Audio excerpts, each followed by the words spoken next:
My Next Life as a Villainess, All Routes Lead to Doom. Volume 14. Chapter 1, A Meeting at a Party. I, Katarina Clays, was once a typical duke's daughter, the sort you might find living anywhere throughout the kingdom of Sorcy. But one day, when I was 8, I had took a tumble on the castle grounds, bumped my head, and recalled memories from my past life. In that past life, I was a nerdy, unremarkable high school girl who lived in a country called Japan. When those memories all came rushing back to me at the age of 8, I was struck by a high fever. Then, once I'd recovered, I realized something even more alarming. Though it was hard to believe, I'd ended up in the world of an Otome game that I was playing just before I died in my past life, Fortune Lover. Yes, I was reborn in the world of an Otome game. If I'd had any prospect of finding a wonderful romance in this world, then I really wouldn't have minded. But Katarina Clays was a villainess, whose role in the game was to bully the protagonist, before eventually meeting her own doom. Whether the protagonist met with a good end, in which case I'd end up banished from the kingdom, or a bad end, which would mean death for me, all routes led to my doom. That was the fate of Katarina Clays the villainess. What incredible misfortune! But I didn't give up. In the hopes of somehow avoiding my own doom, I started tilling my own vegetable patch, learned how to use a sword, and made toy snakes that could easily be mistaken for the real thing. I persisted in these efforts while still finding time to become friends with the romanceable characters from the game, and the protagonist's romantic rivals. Finally, I was ready to go to school at the Academy of Magic, the setting for the game's main story. I became friends with Maria, the game's protagonist, and set up a new vegetable patch at the Academy. I did a wonderful job on that vegetable patch, if I do say so myself. In the end, all my efforts paid off. I managed to avert my own doom. Hooray! I thought. Now I'm free, I can enjoy life. With that belief in my heart, I graduated unscathed from the academy last spring, and started working together with my dear friend Maria, the protagonist at the Magical Ministry. However, this led to a new tragedy. I soon learned that upon being hired by the Ministry, the game's sequel Fortune Lover 2, Love at the Magical Ministry, had just begun. And to my horror, I also learned that, in that sequel, Katarina Clays would return from her exile, alive and ready to work her villainy once more.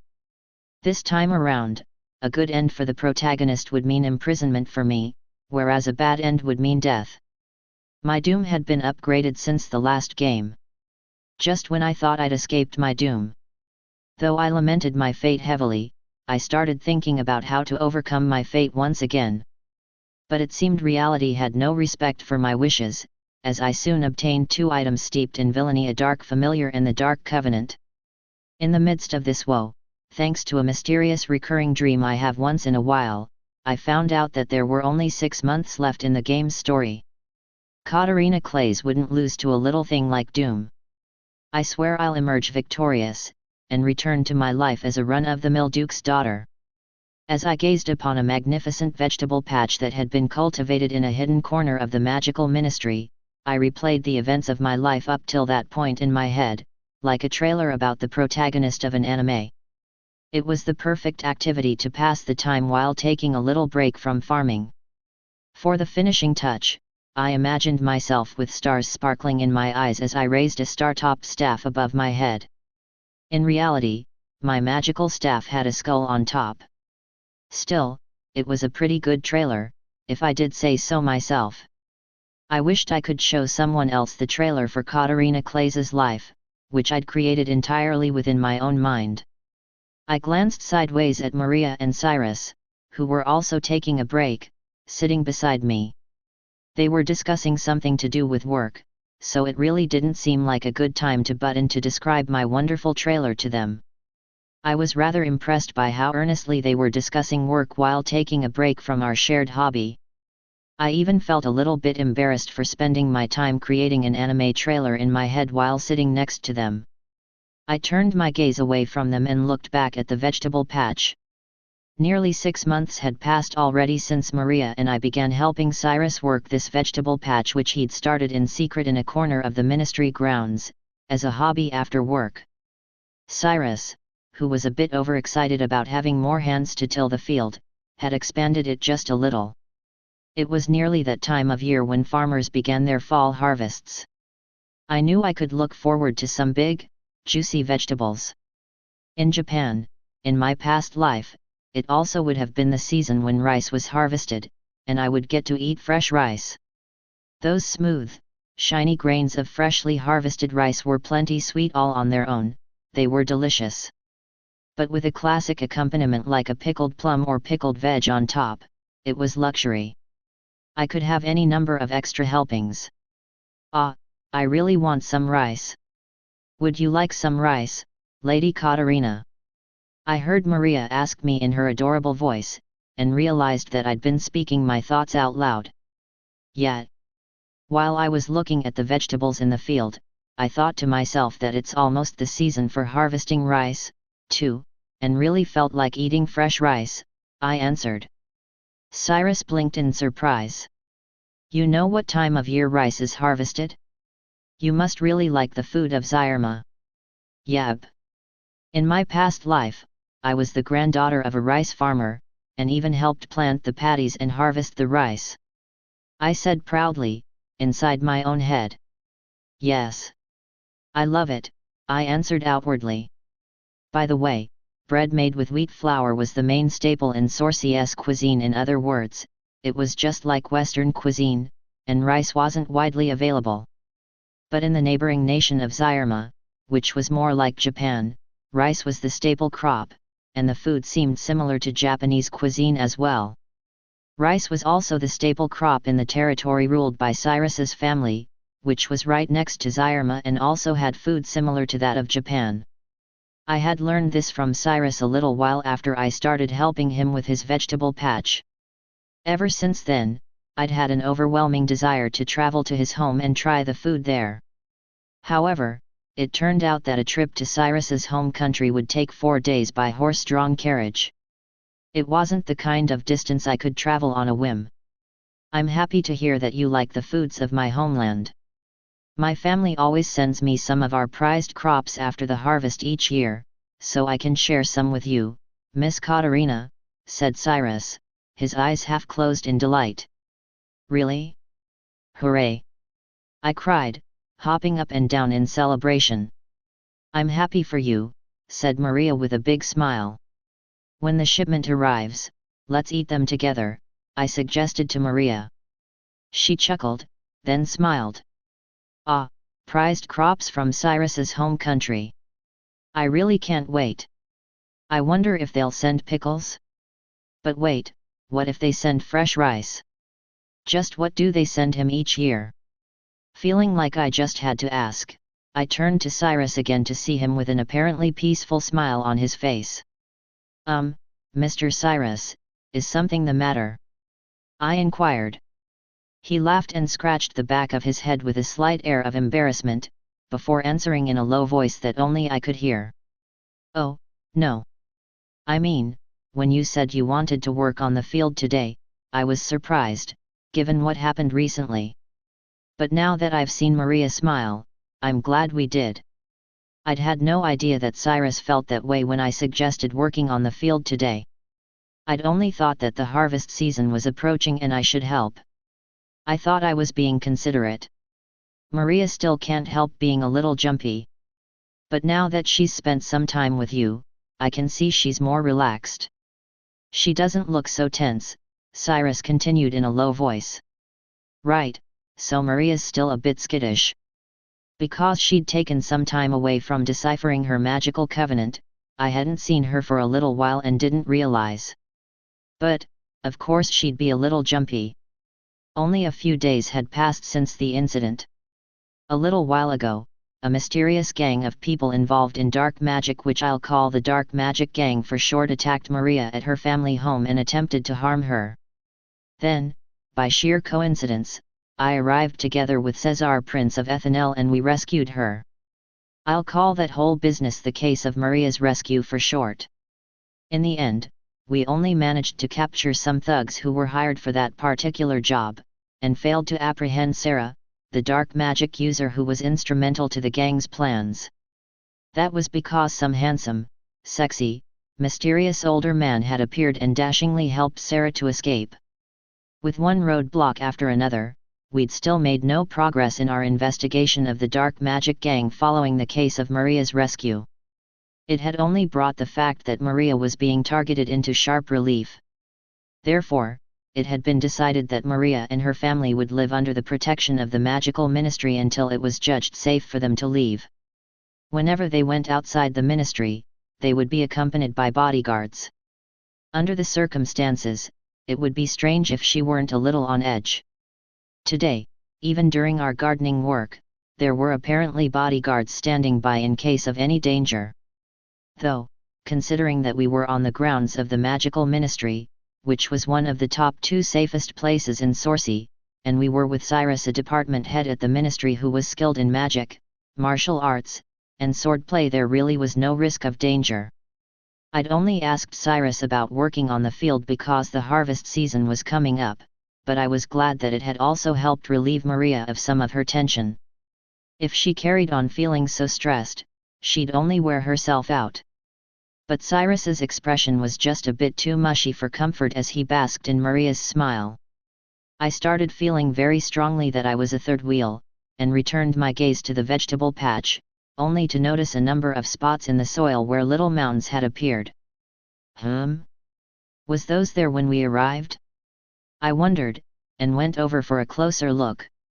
We've been had. Mr. Cyrus, it's the enemy. The enemy is here, I cried, prompting Cyrus to leap to his feet and guard Maria behind his back. Where?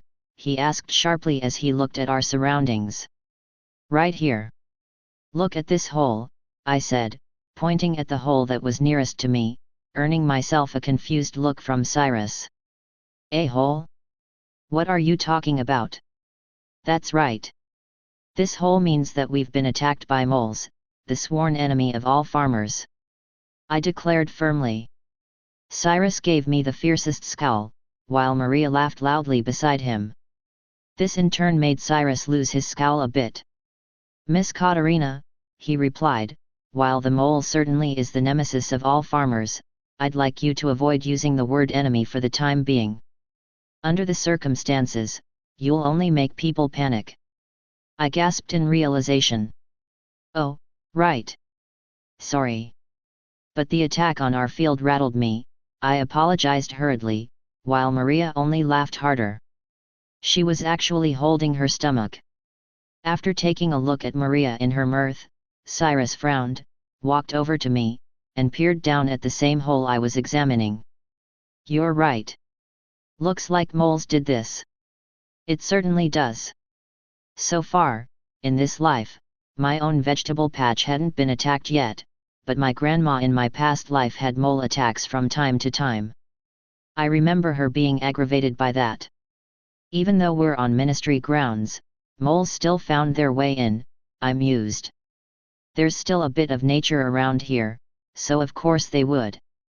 I was just lucky enough not to have my patch damaged by moles up till now, so I didn't take any precautions.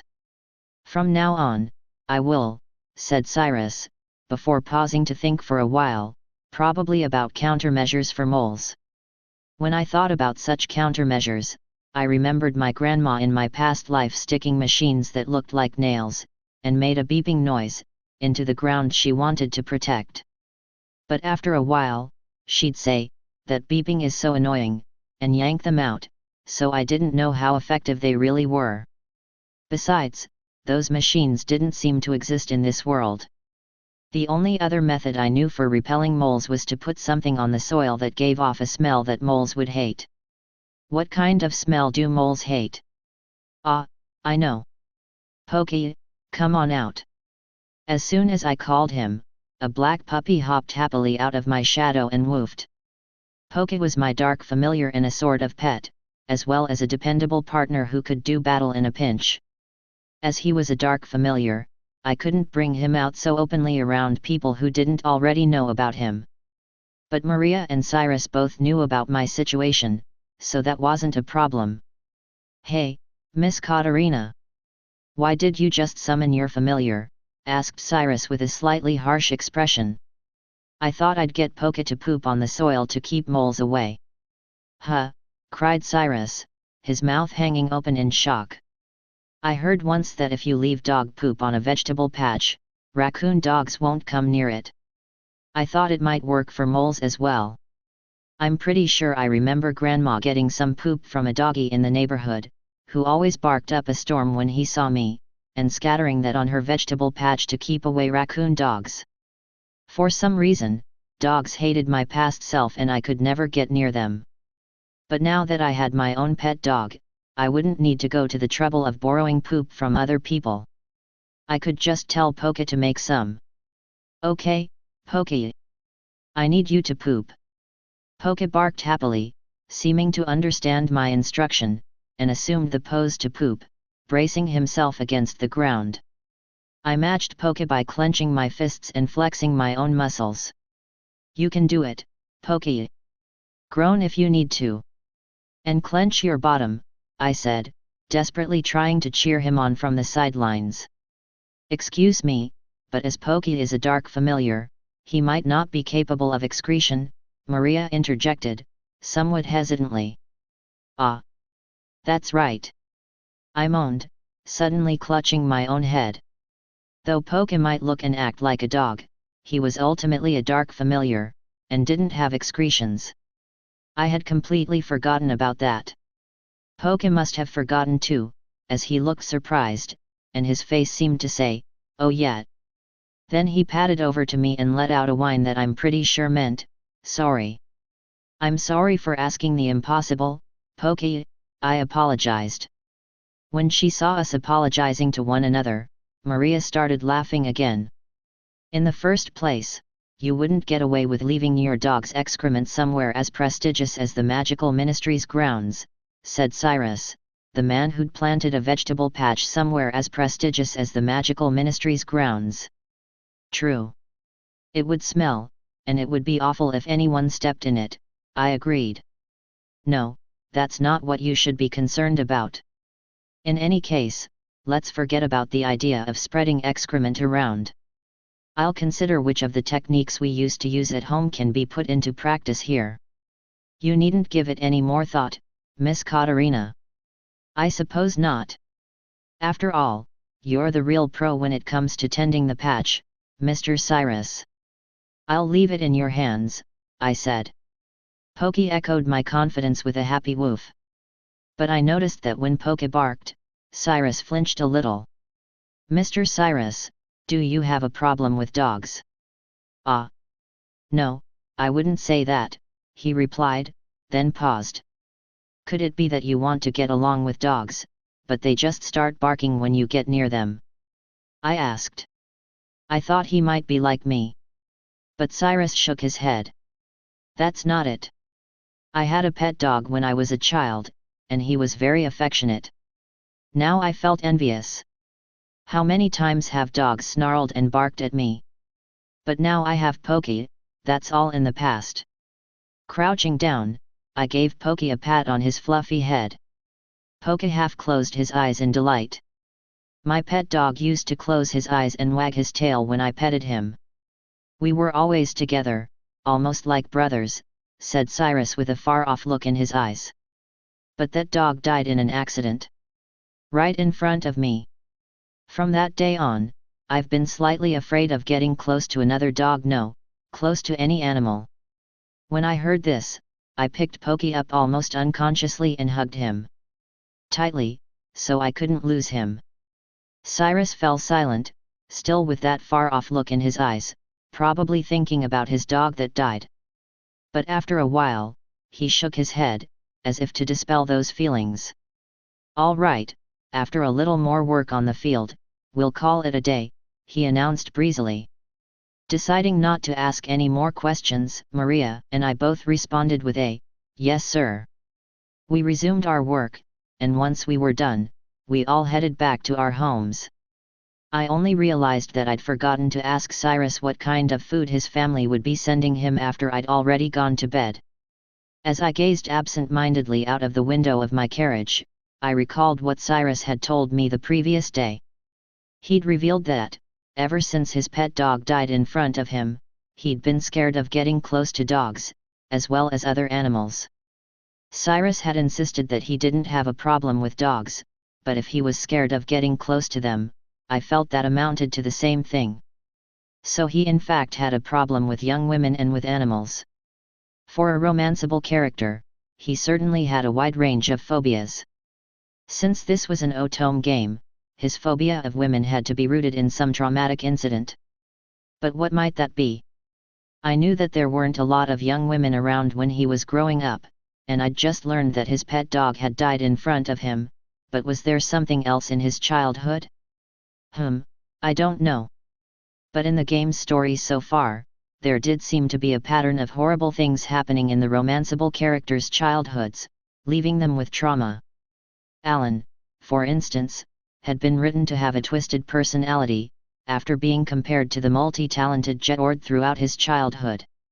Maria was supposed to tell him that he had his own good qualities, and only then did he realize this. But in reality, this hadn't happened with Alan. Instead, he had focused on nurturing his musical talents and had enjoyed a carefree upbringing. As for Keith, my adopted brother, after being rejected by his biological parents and sent to Clay's Manor for adoption, he was also supposed to end up alienated from his adoptive mother, and abused by his adoptive sister. This would make him lose all faith in other people. Eventually, starved of affection, he was written to become a playboy who fooled around with women. In the story, Maria was supposed to teach Keith about true love. But in reality, Keith was lovingly accepted by the Clay's family, and became its upstanding eldest son. He even got along with his adoptive mother, and grew up to become a pure-hearted young man who was protective of his sister. I glanced over at my brother, who was sitting next to me in the carriage. Completely unlike a playboy, his back was perfectly straight, and his clothes were immaculate.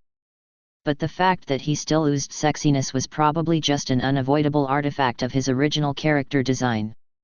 Of course, being brought up to be such a pure-hearted boy, Keith had no idea what to do with his oodles of sexiness. What a lot of wasted potential. Such a pity, I couldn't help but blurt out. When he heard this, Keith turned to me with a look of suspicion. What's a pity? I was just thinking that it's such a waste. The fact that the sexiness you ooze hasn't done you any good, I said truthfully. For a moment, Keith goggled at me. Then he frowned and sighed deeply. Wait, my sexiness hasn't done me any good? I mean, you're absolutely right, but I can't help but be taken aback by someone saying it to my face, said Keith, seeming a little crestfallen. Sorry, I apologized sincerely, feeling terrible. Don't worry. It's nothing new, said Keith with a wry smile. Then he continued, you were so quiet I assumed you were thinking about this evening, but it looks like I totally missed the mark. Ah. Yeah, sorry about that. Big sis, you know this party is important, don't you? Well, I know that. Indeed, as Keith had just pointed out, we were on our way to the palace to attend an important party. This was no time for me to be thinking about what Cyrus told me yesterday, or what was supposed to happen in the game, with a derpy look on my face. But when we get to the party, I promise I'll pull myself together and behave myself, so let me space out for now. I promise I'll only do my derp face when it's just the two of us. But if I try to keep myself together the whole time, given my personality, I bet I'll get tired really quick. I'm begging you, I said, looking up slightly at Keith's face, which still oozed sexiness. After a beat, Keith grudgingly accepted. Just when it's the two of us. With Keith's permission, I allowed myself to derp out just a bit longer. I gazed out of the window at the passing scenery again. The weather was fine that day, and a lot of other people were out and about. This was the kind of day I'd like to spend outside in my vegetable patch, but having already worked hard during the day, now I really wanted to have a break with some tea and tasty snacks, before basking in the sun. Sigh, parties are such a pain, I thought to myself. But the next thing I knew, our carriage had arrived at the palace. Today there was going to be a party to mark the anniversary of the Kingdom of Sorcie's founding, and there would be many guests from other countries in attendance. The vibe was close to that of the International Assembly I'd once attended, except for the fact that this event was not primarily seen as an opportunity for our leaders to foster relations with other countries. Rather, we were told that the king wanted everyone in attendance to enjoy themselves as we celebrated Sorcie. And unlike the assembly, which was conducted over several days, this would be a one-day event. This meant I didn't need to go to quite as much effort as I had at the assembly, but there were still many envoys from other countries and I was expected to greet them all properly. I couldn't behave the same way I would at a party attended only by the subjects of Sorcie. Besides, with the dark magic gang still at large, I needed to be especially careful at large gatherings like this one. The fact that there were so many people at the party meant that I'd be that much less likely to pay attention when I saw an unfamiliar face. Of course, as it was such an important party, due caution had been taken to only let in people with clear identification, but it still had to be difficult to keep imposters out entirely. I psyched myself up to pay attention to my surroundings, while at the same time making sure not to be rude to the guests from other countries. The venue set aside for this party was the biggest hall in the palace. It was the same location that had been used for the assembly. Today, out of consideration for the customs of other countries, it was decided that it was not essential for attendees to bring a full escort. So I entered the hall accompanied only by Keith. There were already a lot of people gathered in the hall. As this was a rare celebration for the founding of the Kingdom of Sorcie's founding, there were apparently more countries represented there than there had been at the International Assembly. There really were all sorts of people there. I saw some in robes similar to Japanese kimono which I'd seen before at formal events, others in Arabian-style outfits, and still more in Chinese-style clothes. Though the diversity of clothing was huge, so were the skin tones and hair colors of the guests. There really were a lot of different kinds of people, so I started to get excited, even though this was a formal event where I really needed to rein in such excitement. Though the International Assembly was amazing, this is on a whole other level. As I listened to people who all looked so different happily chatting in all kinds of languages, I felt like I'd gotten lost in a wondrous new dimension. This is amazing! I blurted out suddenly. More countries were invited for this than for the International Assembly, Keith remarked beside me. It's amazing how many different peoples are represented here. Ooh, that's exactly what I was just thinking. I'm surprised you figured that out. I've been your adopted brother for 10 whole years. That much was easy to figure out, said Keith with a chuckle. But next, he went into lecture mode, saying, also, I know all too well that you tend to get overexcited and get yourself into trouble at events like this. Try not to do that today, all right? Having got myself into trouble at the last big event I attended, the International Assembly, I couldn't say he was wrong. Okay, I'll be careful, I agreed, nodding meekly at Mother Keith's warning. Then we went around the hall greeting nobles from Sorcie and those from other countries who I'd already met at the International Assembly. The fact that there were so many of them might be why I hadn't seen any of my friends yet. In particular, I still hadn't seen Jetord, who was always the first to show up at times like these. Perhaps the royal family of Sorcie was still have been busy getting ready, since none of them had appeared yet. I'm kinda thirsty. I turned to Keith, who was deep in conversation with a foreign noble. I'm just going to find something to drink, I declared. He nodded, but his eyes practically screamed the warning, don't eat or drink too much. I approached the table where the food and beverages were laid out, and got myself a drink. Since I was thirsty, my intention was to have a quick drink and head back to Keith. But that looks yummy, as one might expect from a party commemorating such an important event. The tables were laid with even fancier and more delectable food than usual. I guess I can have a little bit. As long as I don't eat too much, it won't be a problem. I ended up putting just a bit of food on my plate. I can't pass up this meat. And I just have to eat this fish. Ooh, I've never seen that dish before. I just have to try it. When did my plate get so full? Well, let's eat it anyway. Nom, nom. Ah, delicious. They sure can cook at the palace. This is absolutely wonderful. Ah. When did my plate get so empty? Well, okay, I guess I'll try that dish next, then I'll have some of this one, I thought as I filled my plate again.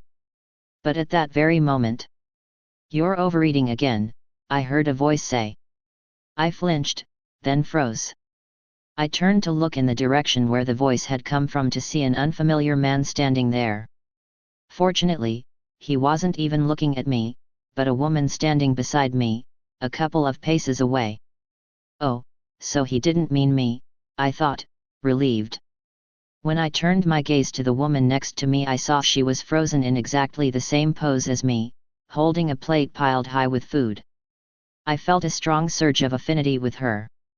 Both the woman and the man were wearing clothes that reminded me of a kimono, so I reckoned they were probably from the neighboring country of Zairma, which reportedly had a culture similar to that of Japan, the country where I lived in my past life.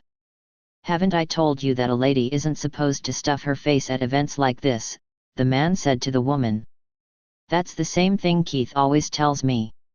Even though he wasn't talking to me, his words really struck me. "But elder brother, we will only have so many opportunities to enjoy such a feast in the kingdom of Sorcy. If I don't eat this now, when will I get to eat it?" the woman protested defiantly. Apparently they were brother and sister. Inside my head, I fervently agreed with the woman. That's exactly right. Because of how important this anniversary is, they've put a special amount of effort into preparing this feast. If she doesn't eat this food now, then when can she? As I looked at the woman, I found myself nodding vigorously. She must have sensed my intense gaze on her, as she turned to face me and our eyes met with a snap. Now that I was looking her straight in the eyes, I could see hers were just as black as her hair. And I realized she was a very beautiful woman. After our eyes met, she looked down at the plate I was holding piled with food, just like hers, and nodded just like I had. Despite coming from different countries, we both understood one thing: no matter how others might scold us and say that ladies shouldn't behave this way, not eating the feast before us was simply not an option. The man, who was apparently the woman's older brother, didn't seem to notice the vibe between us. After sighing, he spoke up again. "No, I'm not saying you can't eat it. I'm just telling you not to eat too much." Again, this was something Keith often told me. "Forgive my bluntness, elder brother, but with so many dishes before me, I cannot avoid eating more. Even so, I have limited the amount I have taken of each dish," answered the woman. As this was exactly what I had been doing, I felt another surge of affinity toward her. That's right. It's not like I took a lot of food on purpose. But with such a variety of dishes on offer, I ended up with a lot. I nodded vigorously once more. My eyes met those of the woman again, and, after realizing I agreed with her, she nodded in response. Somehow I feel like the two of us would get along. No, in the first place, there's no need to eat such a variety of food. At a banquet like this, the proper approach is to take just a small taste of one or two dishes that appeal to you," said the man. I shuddered. What kind of maniac would insist that we only try one or two dishes, with so many laid out in front of us? I sense great incompatibility between us. It is simply out of the question to be satisfied with trying only one or two dishes with such a wonderful array in front of me. "I feel as though we will never understand one another, elder brother," said the woman, who looked as affronted as I felt. "I really think we'd get along." "All right. We'll talk more about this later. But it looks like the King of Sorcy is about to speak, so could you at least put your plate down?" the man said to the woman with a weary expression. Wow, the king is about to address us? In that case, I guess I'd better get the food on my plate into my belly quickly, I thought, and started eating the food on my plate at breakneck speed. It looked like the woman next to me had reached the same conclusion. "Wait, I told you to put that plate down. Why are you eating even faster now? I can't understand you. What, the lady next to you is doing the same thing. Having finally noticed that I was also shoving the contents of my plate into my face at maximum speed, the man cried out in shock, but knowing that I had to wolf it down quickly, I paid him no mind and continued stuffing my face. This is delicious. I'll have another helping later. Oh, this meat is so perfectly tender. Having eaten in a hurry while still making sure to appreciate the flavors, I finished everything on my plate and set it down, then saw the woman next to me doing the very same thing. Our eyes locked again. We both smiled, then nodded. At that moment, we heard a horn blare. The entire hall immediately fell silent, then a loud voice echoed through the hall. His Majesty, the King of Sorcy. Then the King of Sorcy, or Wen Stuart, solemnly entered the hall, ringed by his bodyguards. Next to the king was his queen, with their 4 sons following behind them. Just as I had anticipated, this was a formal event where the royal family all entered the venue together. After ascending what looked like a stage at the front of the hall, the king faced everyone assembled there and began to speak. I would like to thank you all for gathering here today to celebrate the 300th anniversary of the founding of the Kingdom of Sorcy. The king began his greeting with a smile and with thanks, just as he had during the International Assembly. As soon as he finished his address, saying something like, "Now, everyone, please enjoy the rest of the day," there was a wave of applause. Some guests then resumed their lively conversations, while many others approached the royal family to greet them. But as I had been told beforehand that our royal family wanted to prioritize guests from other countries, and requested that Sorcy nobles hold back from rushing to greet them on this occasion, there was no need for someone like me to head over there immediately. So I took another plate and started eating again, but it seems the woman next to me wasn't so lucky. "We're going to greet the royals. Put that plate down," the man said before snatching her plate. Then he dragged her away. The girl looked longingly at the food as she was hauled off. Our eyes met one last time. "Hang in there," I murmured without thinking. Although she was some distance away and might not have heard me, she seemed to read the words on my lips and nodded as she departed. I was sure that, if only I'd had the chance to talk to her, we would have become friends. If we meet again, I'd like to talk to her, I thought as I ate my meal. "Looks like you're overeating," I heard a voice say. Is that about me? Though there's a chance it could be about someone else again, I thought as I turned around. But the person who'd spoken was most definitely looking at me.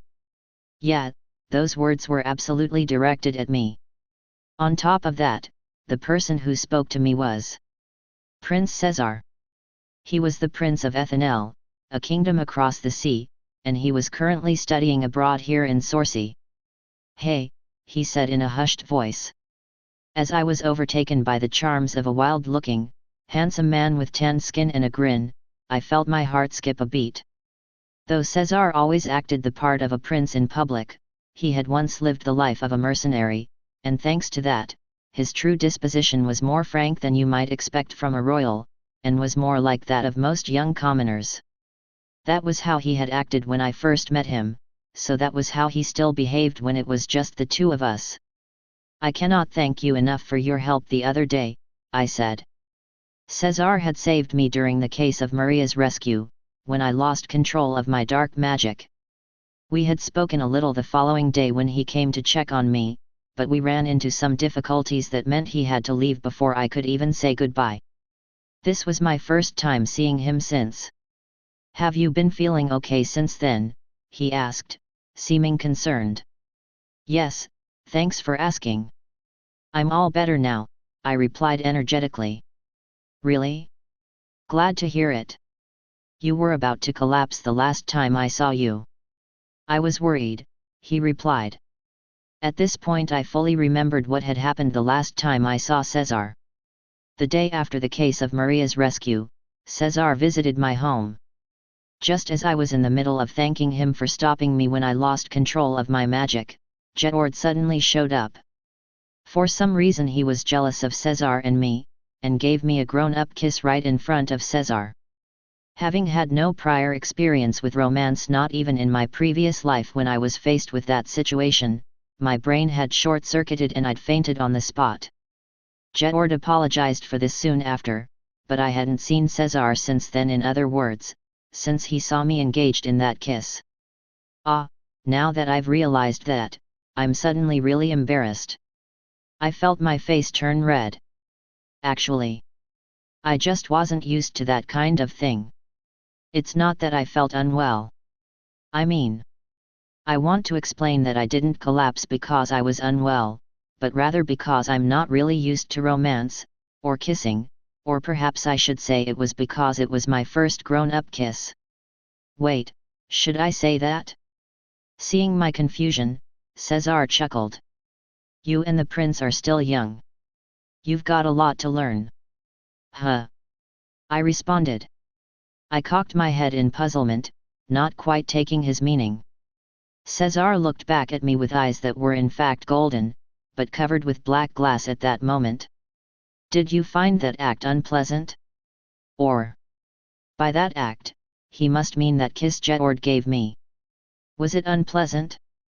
It was surprising, but... While I was thinking that through, Cesar spoke again. Actually, never mind.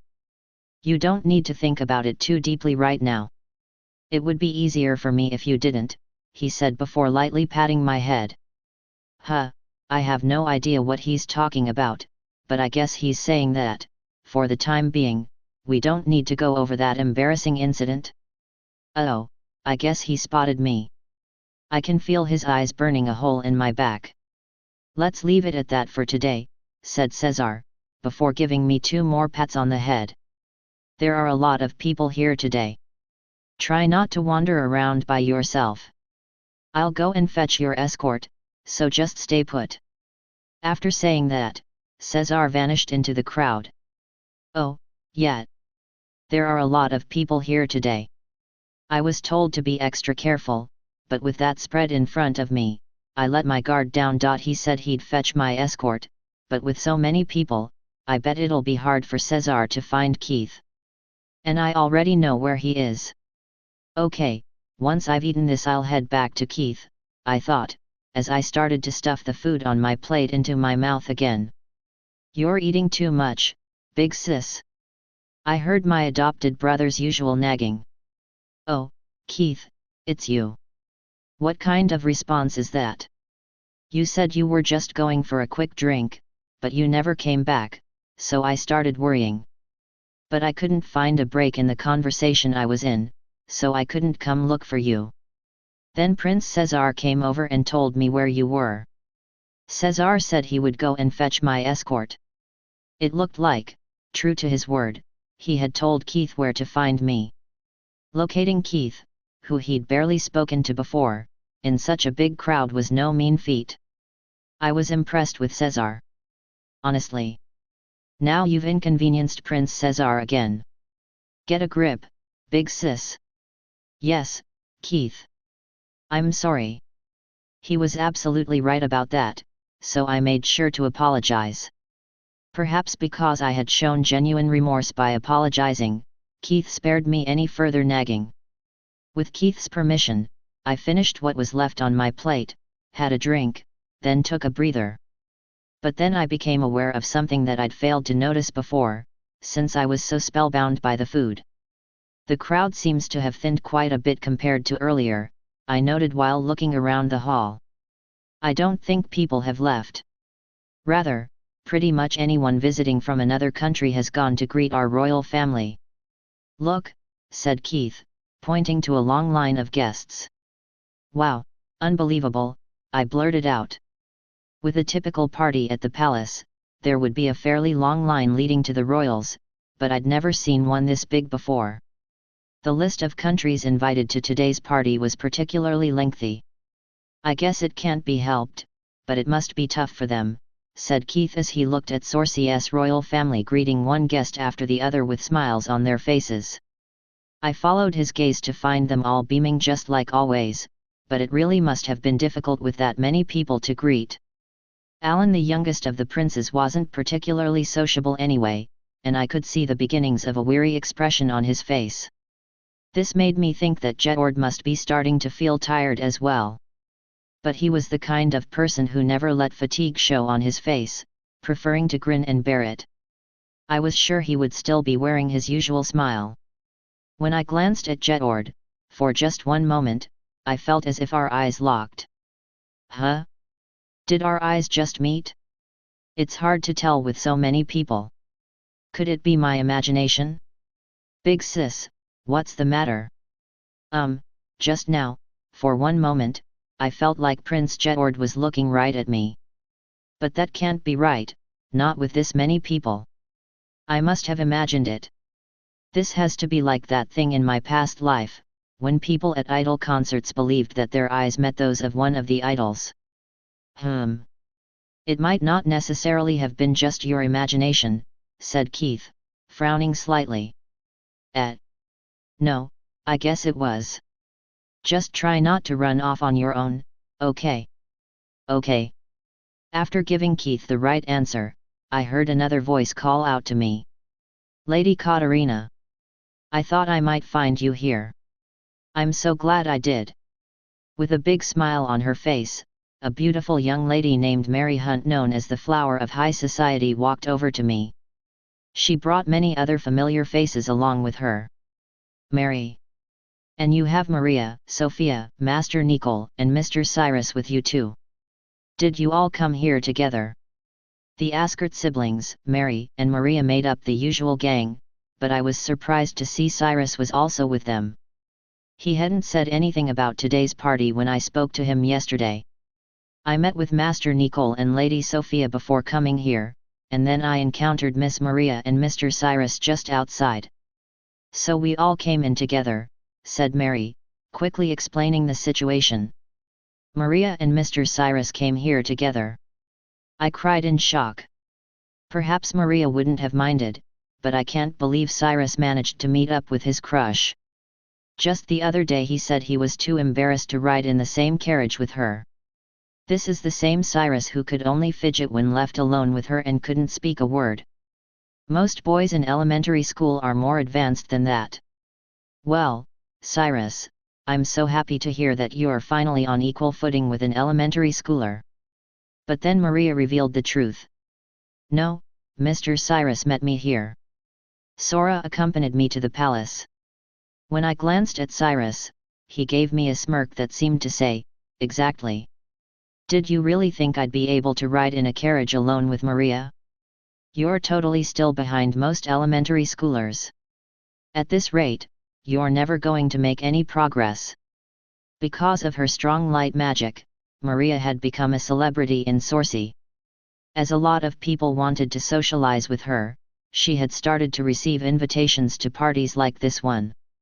I'd heard that, after she was recently being attacked by a group of dark magic users, the ministry had reinforced her regular team of bodyguards, but perhaps the ministry had also issued an order adding Sora, a powerful dark magic user in his own right, and physically tough to boot, and Cyrus, another strong magic user who was also trained to fight with weapons, to her security team. Mr. Cyrus, did you ask for Sora to guard Maria during her carriage ride? I asked Cyrus in a soft voice. Yeah. I mean, it's not like I could ride in the carriage alone with her, said Cyrus, quietly, but in a manner that declared it to be the most obvious thing in the world. Wait, why not? And does that mean you're fine with Sora being alone with her? Cyrus didn't know this, but Sora was also a romanceable character in Fortune Lover 2. Though there was no sign of it yet, he might fall in love with Maria. No, there was even a chance that he might already have started to fall for her, little by little. Are you sure you don't mind Sora and Maria being alone together? Sora might have feelings for Maria too, you know. He seems to have his guard up around Dewey, the boy genius who was the youngest person ever hired by the ministry, likes Maria, and already made a move on her, so why not Sora? If Sora got serious about Maria, then Cyrus, someone who was even less romantically mature than a schoolboy, and kept saying he was too nervous to share a carriage with her, wouldn't have a hope of winning. But when I pointed this out, Cyrus just blinked in surprise. No, even I can tell that Sora doesn't have feelings for Maria. Eh? What do you mean? What do I mean? It's obvious. What's obvious? Miss Katarina, haven't you realized yet? Realized what? Cyrus fell silent. Hang on, Mr. Cyrus, what are you saying? What do you mean? I asked, raising my voice slightly as Cyrus remained mute. Miss Katarina, you really don't understand romance yet. I guess you're still just a child, he finally said with a look of exasperation. Excuse me. Did Cyrus, whose level of romantic experience is less than that of an elementary school boy, really just try to tell me that I'm a child, and that I don't understand romance? You're the last person I want to hear that from. I can't believe this. Before I could think of a comeback, Mary called out to me. Lady Katarina, have a look at these sweets over here. They're delicious. Then she forcibly took me by the arm and dragged me away from Cyrus. Our furtive conversation came to an abrupt end. Something about Cyrus's look of exasperation still rubbed me the wrong way, but I couldn't help being curious about these tasty sweets. Which ones? I asked. These. This is my first time seeing them, so I think it must be a new recipe. Without hesitation, I tried one. Yep, this is really yummy.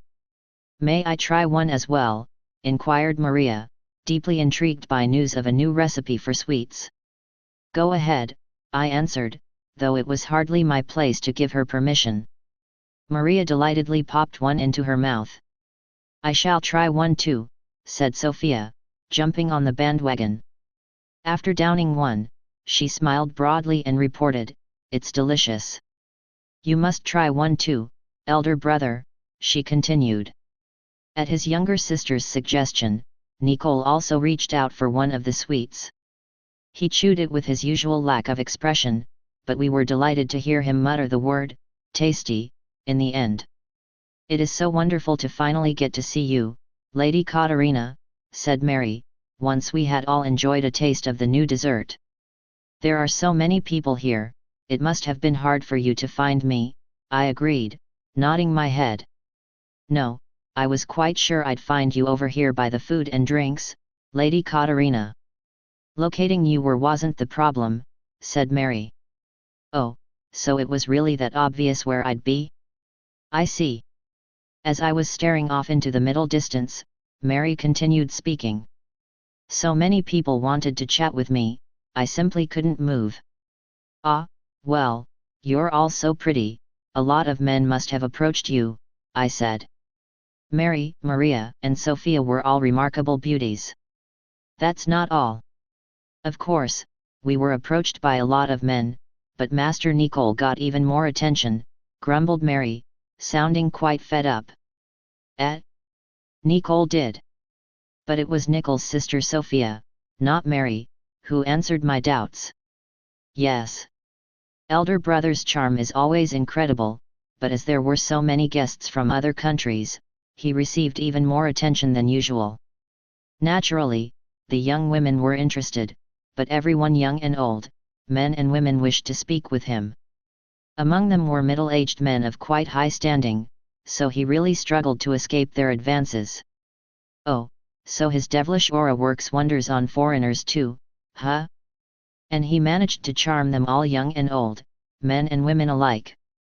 I've got to hand it to him, it's no mean feat to remain the most popular even when surrounded by all these beauties. I was seriously impressed. It really was a struggle, Mary, who had been on the receiving of some attention herself, said wearily. We even thought about putting a towel over Master Nicole's face. I'd heard the rumors about him, but it's still surprising that so many kinds of people approached him, said Cyrus, a total newbie when it came to seeing Nicole's charm power. Since Cyrus was another romanceable character, he was handsome too, but he was basically only ever approached by young women. Unfortunately, Cyrus himself struggled with exactly that category of people. You had to feel sorry for him. In particular, it seemed like a lot of brawny foreign men made advances on him today. Such gentlemen probably thought that they would like to cherish my elder brother like a woe. Sophia, snapped the brother in question, cutting her off. She'd started to show off some fujoshi tendencies of late. But despite the harshness of Nichols' tone, his face was more weary than irritated. Whether his weariness stemmed from the advances of brawny men, or from hearing about his sister's strange fantasies, I couldn't tell. Cyrus seemed to pick something up from Nichols' demeanor that caused him to change the subject. But you know, there really are a lot of people from other countries here. Admittedly, I haven't been to a party like this in some time, but I was overwhelmed by the number of guests. So this is your first party in a while, Mr. Cyrus? I asked. Come to think of it, I've never seen him at one before. I don't feel very comfortable at parties. Since work has been busy as well, I've always just turned down any invitations, was his response. He was indeed quite busy, considering he was a department head at the magical ministry. There were plenty of people at the ministry like Cyrus who, despite being nobles, I never saw at parties. Although Larna, the head of my department, was actually Susanna Rendell, the firstborn prince's fiancée, I'd heard that she hardly ever attended parties, except for the biggest public events. Excuse me, Mr. Cyrus, but could it be that you were forced to attend this party on my account? If so, I am sorry, said Maria with an apologetic expression. It seemed that Maria, always such a kind girl, had reacted not only to Cyrus's excuse about being busy at the ministry, but his admission that he wasn't comfortable at parties. Perhaps she thought that Cyrus only attended the party because he was asked to help guard her, but I was willing to bet that he volunteered. Cyrus seemed like he would go anywhere for Maria's sake, come hell or high water. No, Miss Maria, not at all. I was actually already scheduled to attend this party. But when I heard that you would also be attending, and would require bodyguards, I volunteered myself. I was worried about you, said Cyrus, confirming all of my suspicions. It must have taken all of his courage to force those final words out. Another man probably would have managed to make more of a romantic approach, but given that his level of experience was below that of an elementary school boy, he was probably already at his limit. However, Maria's face lit up when she heard this. Is that so? Thank you so much. You are so kind, Mr. Cyrus, always thinking about your subordinates, she said, fixing him with the prettiest of protagonist smiles. Sigh, looks like Cyrus's feelings weren't interpreted as love, but the regard of a boss for his workers. Since Maria is permanently equipped with a magic item unique to Otome game protagonists, one that makes her unbelievably dense when it comes to romance, it's difficult for her to come to terms with stuff like this. Don't worry, Cyrus. No, I mean. Yeah, that's right. If this were Jeord, he would have managed to say something like, I wasn't just worried about one of my workers, I was worried about you. Because I'm in love with you, before fixing her with a princely smile. But Cyrus, with his sub-schoolboy flirtation skills, just gave up.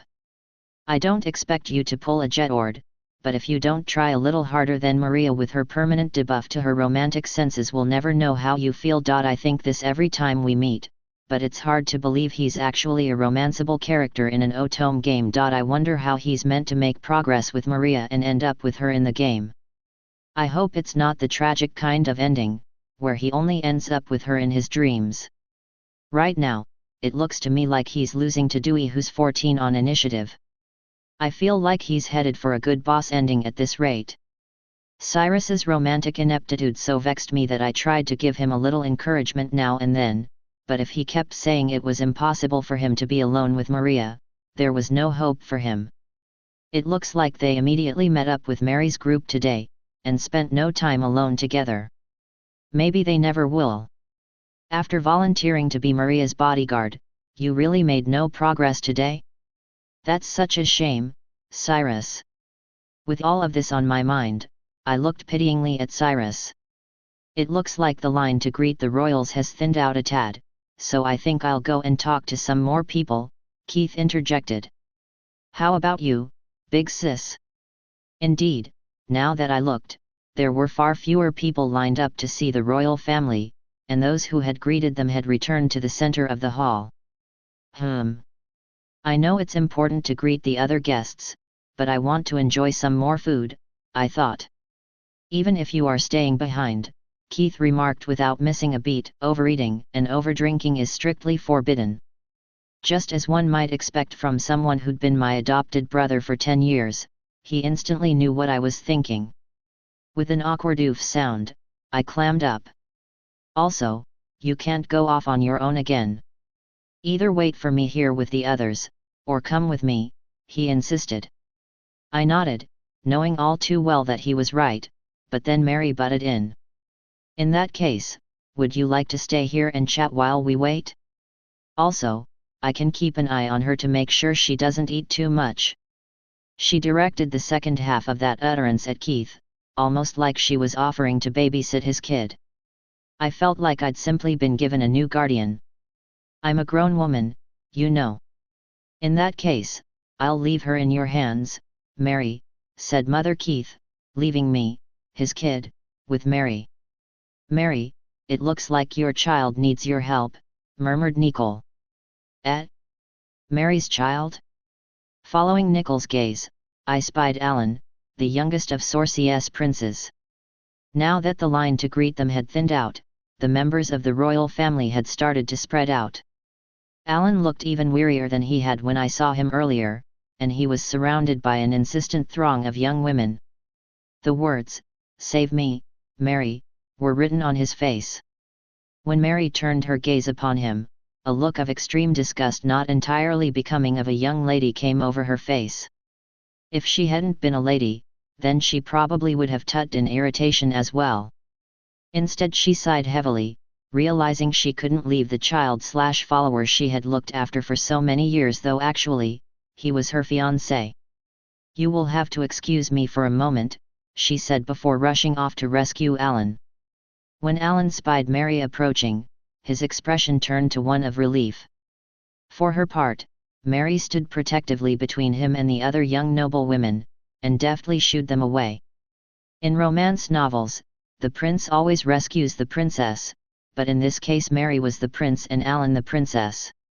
"Alan, you may look like a dashing prince, and Mary may be as pretty as a princess, but things in the real world just don't turn out like fairy tales."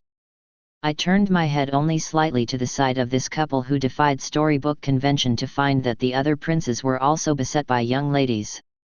Geoffrey, the eldest of the princes, was of course used to this, and appeared to handle them with aplomb. The second brother, Ian, had a more serious personality, and could be seen backing away and refusing their advances, a stiff expression on his face. As for Jedord, the third-born, here was another crafty prince who seemed to be handling the ladies just as deftly as Geoffrey, but for some reason he didn't look as chipper as usual. "Is something the matter? Come to think of it, when I saw him earlier, aren't there a lot of young ladies crowding around the princes?" I wondered aloud, puzzled. "I think they're all from other countries," Keith answered. "We have many foreign guests today. But why should there be more ladies crowded around the princes just because there are a lot of foreign guests? From what I've heard, a lot of people from other countries don't know who's engaged to whom. And you also have to consider that, in some countries, you can change your fiancé as often as you like. Other countries sure are different. Though a few ladies might crowd around the princes at most parties, they weren't usually so brazen about it. But given the circumstances, I could understand why things had turned out like this on this occasion. So you see, when you have a lot of people from other countries, they bring all kinds of differences with them, which can make things difficult. You be careful as well, big sis. Now, are you coming with me to greet the royals? Or would you rather wait here with Nicole and the others?" Keith asked me once more. In that case, I'll. Why did she say she wanted to go and talk to them, after they told us they were too busy to come and talk to us today? I thought I heard Keith grumble. "What was that?" I asked. "Nothing. I was just thinking that since we were told that the royals didn't need us to greet them today, maybe we could just skip talking to them, said Keith with a slightly dissatisfied expression. I know what we were told, but I'm a bit concerned about Prince Jedward. His appearance when I saw him just moments earlier had given me cause for concern. I hoped he wasn't feeling unwell, but Jedward was fundamentally someone who kept his chin up even when he was unwell. He was handling everyone well enough, with his usual smile, wasn't he? Huh? No he wasn't. Come on, Keith, you're his childhood friend as well. Couldn't you tell? Keith had known Jedward for almost 10 years, so I would have thought he could tell if something was wrong with his friend. But Keith just stared back at me, saying nothing. What? I stared back at Keith. He looked kind of grumpy as he reached out with both hands, pinched my cheeks, and stretched them out. Eep, what are you doing? I squeaked, bewildered by this sudden development. Somehow, I just felt really annoyed, was all Keith said before quickly letting go of my cheeks. He pinched me because he was annoyed? He's being oddly gentle for someone who's annoyed. I don't get it. Also, even though he was supposed to be escorting me at the moment, he refused to look at me. When I did get a look at his eyes, I could see he was absolutely upset about something. It was extraordinarily rare to see Keith, who usually doted on me like a mom, sulk like this. Though this was hardly the time or place, I recalled how cute Keith was when he arrived at Clay's Manor all those years ago. He was cute and small like a girl, and his cheeks were so squishy. His head of fluffy flaxen hair, which was quite high above my own head now, used to be below my own eye level, and I could pat his head as much as I liked. When I recalled this, I felt an irresistible urge to touch that fluffy head of hair, so I reached up with my free hand and touched it for the first time in a while. His blue eyes opened wide and stared right at me again. You looked so cute sulking there, I couldn't help but pat you on the head, just like old times, I said, sticking out my tongue. Keith's face reddened before my eyes. Oh no, did I make him even angrier? I thought. You're a vixen without even knowing it. You little devil, he muttered something weird to himself, but I was just relieved that he didn't pinch my cheeks again. Now listen, under no circumstances should you do anything like what you just did to me to Prince Jedward, he said with a stern look at me. What? You mean patting you on the head? Right. Stuff like that. I guess you're right. It would be rude to touch a prince on the head in front of so many people. Right. So you won't be doing that. All right, I assented firmly, and Keith let me go. Once I got closer to the princes, I saw the couple that was the polar opposite of the princes and princesses you read about in romance novels: Alan, the youngest prince, and Mary. Prince Alan, I'm glad that Mary managed to rescue you, I said. Yeah, she really showed off her skills, he replied a little bashfully.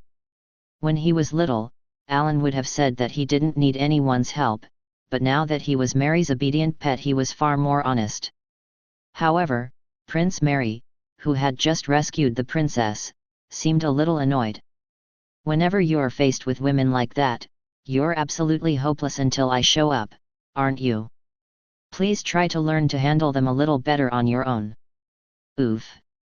I know, but I can't learn to do that at the drop of a hat. In that case, shall we do another lesson in how to handle women? Ugh. Can we not do those anymore? Said Alan with a strained expression. Lessons in how to handle women. I repeated, wondering what she meant. Prince Alan isn't very good at repelling young ladies when they approach him, so I came up with some lessons to teach him how. I play the part of one of the ladies approaching him, and Prince Alan is supposed to follow my instructions to turn me away, but he still can't really do it, answered Mary, clearly furious with Alan. I turned to Alan. Wouldn't those lessons be extremely useful? Why don't you let her teach you more often? Don't underestimate Mary's acting talents, he responded in a low voice so Mary couldn't hear. She really becomes just like a young noblewoman, trying to force herself on me. That's our Mary. Mary, who was known as the model for all young noblewomen and the flower of high society, would have to be pretty good at acting. So what's wrong with that? The more real the better, surely. I rejoined. Alan opened his eyes wide, then directed my attention toward Mary as he spoke to me in a low voice again. Take a good look at her. She really comes straight at me, forcing herself on me with those looks. Most young ladies don't have that kind of impact, he said, and I took another good look at Mary. She was judged to be a peerless beauty even within high society. Her proportions were enviable, her body curving in and out exactly where it should. When I imagined her coming right at me, even I, as a woman, felt like I might have some trouble keeping it together. I'm sorry. Prince Alan, I think even I'd have some trouble, I replied, also lowering my voice like Alan. His face lit up. Right? Of course you would. I knew you'd understand, he said, his joy evident despite his hushed tone. I couldn't quite tell whether he was praising me or something else. Since I understood how he felt about Mary all too well, I believed I had a responsibility as their mutual friend to tell her. Mary. About those lessons, it sounds like they might be a little rough on Prince Alan, I said. A look of contemplation came over Mary's face. But if he keeps relying on me, it is Prince Alan who will suffer the most, said Mary the mom. She was absolutely right, but I still thought anyone would be in trouble if this beauty came at them aggressively. But can I really say that directly? Well, it sounds like it might be too soon for him to put your techniques into practice. Maybe it would be better to teach him with something like a textbook to start with. But at present, he is already being approached by real young ladies. I think it would be quicker to give him practical lessons. I don't seem to be able to convince her. What she's saying is absolutely right. I guess I'll have to be direct. Mary, the thing is that you're so captivating that when you approach Prince Alan for real, he gets too nervous, I said. Alan panicked, giving me a look that seemed to plead, don't come out and say it. But if I don't say it, we can't solve this. You still feel nervous around me? We've been betrothed since we were 8 years old. Mary looked shocked. From her perspective, Alan was nothing more than her childhood pet, so she probably couldn't understand how nervous she made him. Still, speaking as a member of the Zero Romantic Experience Brigade, I knew how overwhelming it could be to have an attractive member of the opposite sex inches away from your face. That's certainly true, Mary, but you're so glamorous that you can make up for that familiarity. You're so enchanting that even I'd feel lightheaded if you really came at me, and I'm a woman, I insisted. Mary blinked in surprise. Lady Katarina, you would feel lightheaded if I came right at you. Sure would. With charms like yours, even women would be dazzled by you. Is that so? Yes, so if you're going to give Prince Alan practical lessons, you'll need someone else to stand in for you. I may not be as charming as you, but if you need help, perhaps I could practice with him. I suggested. He'll be fine with a not particularly charming villainess like me, right? No way, said Alan. Absolutely not, said Mary at the same time.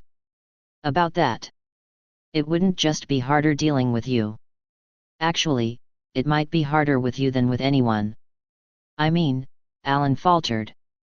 Mary swooped in to support him in turning down my offer. Lady Katarina, we know you are busy and this isn't something you should have to trouble yourself with. Thank you, but no. And by the way, I think you have plenty of charm yourself. Looks like I won't be asked to help with these lessons. To begin with, I think I'll ask one of my nieces to practice approaching him instead, said Mary. Alan pulled a face. Anything but that. After deciding to leave those two to their discussion and walking past them, I found Ian, the second-born prince. At some point his fiancée, Selina Berg, had shown up and he was now escorting her. Yet in spite of the fact that he was escorting Selena around so intently, a number of women still crowded around him.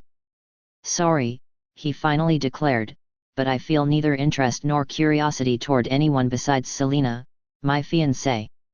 I have no intention of getting to know you." This made Selena blush bright red.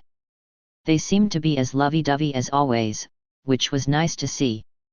Next I found Jeffrey, the firstborn prince, skillfully fending off the women who approached him. I wonder where Susanna Randall, his fiancée, might be? I looked around the room, only to find her excitedly engaged in conversation with an older fellow who looked like some kind of scholar. From the way her eyes were sparkling, I assumed she had to be talking about her favorite subject, magical powers and spells. She didn't seem concerned about Jeffrey at all. Likewise, he didn't seem to be in a hurry to tear Susanna away from the conversation she was enjoying. It was business as usual for those two. After passing by the three other princes, I finally came to Jeord, the one I was looking for. Just like I saw with Jeffrey from moments ago, Jeord was deftly handling the ladies crowded around him. When I looked at the brothers, I felt that, on the inside, Jeord was like Jeffrey and Alan like Ian, though Alan was a wuss when it came to women. As soon as I approached, Jeord started shooing the other women away and stepped closer to me. "Katarina." He greeted me with such a lovely smile that I got a little flustered. I didn't used to feel that way around him, but following the case of Maria's rescue, when he felt jealous toward Cesar and me, he had given me a grown-up kiss. I'd found it so shocking that, for a little while, I couldn't look him straight in the eye, but somehow I found I was able to now. But when he smiled at me too sweetly, I ended up remembering the event and feeling flustered again. Jeord smoothly took me by the hand to escort me, then turned to the group of women who had gathered around him. "As my fiancé has arrived, I will have to excuse myself from our conversation." He gave them a forced smile and left it at that. Though his words were peaceful enough, there was something about his attitude that made it clear he would brook no argument. Most of the women silently departed, but a few more assertive women remained. "She may be your fiancée, but surely it's only a political engagement. In our country, trends are starting to shift away from political marriages, and more people are choosing to marry for love," said one of them, taking a step forward. "Casting aside political engagements to marry your true love. This really is an Otome game. Maybe there's an Otome game story playing out in this woman's country just like here in Sorcy?" I wondered absent-mindedly to myself. "I see," Jeord replied with another truly gorgeous smile. "In the case of a purely political engagement, one may well decide to put it aside for love, but since I happen to love Katarina from the bottom of my heart, there is no need." When they heard this, the remaining women froze. Some of the noble ladies even allowed their mouths to hang open in shock, staring at us wide-eyed. Understandable. As the person he was talking about, I'm shocked too. It's astounding that such a stunning prince would say he loves a woman with no particular talents and a villainous face. Oh, now that I've actually thought about it, my face is turning red. Right, quick, think about something else. Oh, that time I tracked dirt all over the manor after working in the vegetable patch and my mom got angry at me. While I was trying to remember something that would put me in a cold sweat, in order to cool my face down, Jeord continued speaking. "Now then, ladies, you will have to excuse me." Then he escorted me away from them with long strides. Naturally, no one came after us, but Jeord continued his brisk pace. He still hadn't said anything after excusing himself. Once we had arrived at a spot set aside as a break room, Jeord spun around to face me with a serious expression. "What were you discussing with the Prince of Ethanel earlier?" By the Prince of Ethanel, he must mean Cesar. Did he see us talking over by the buffet table? We were quite a long way away, and Jeord was supposed to be busy greeting visitors along with the other royals. I didn't think he would have noticed. Maybe it wasn't just my imagination when I thought our eyes met. "Katarina, said Jedward impatiently.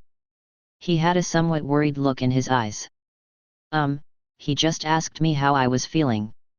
That's all we talked about. Then Prince Cesar went to fetch Keith.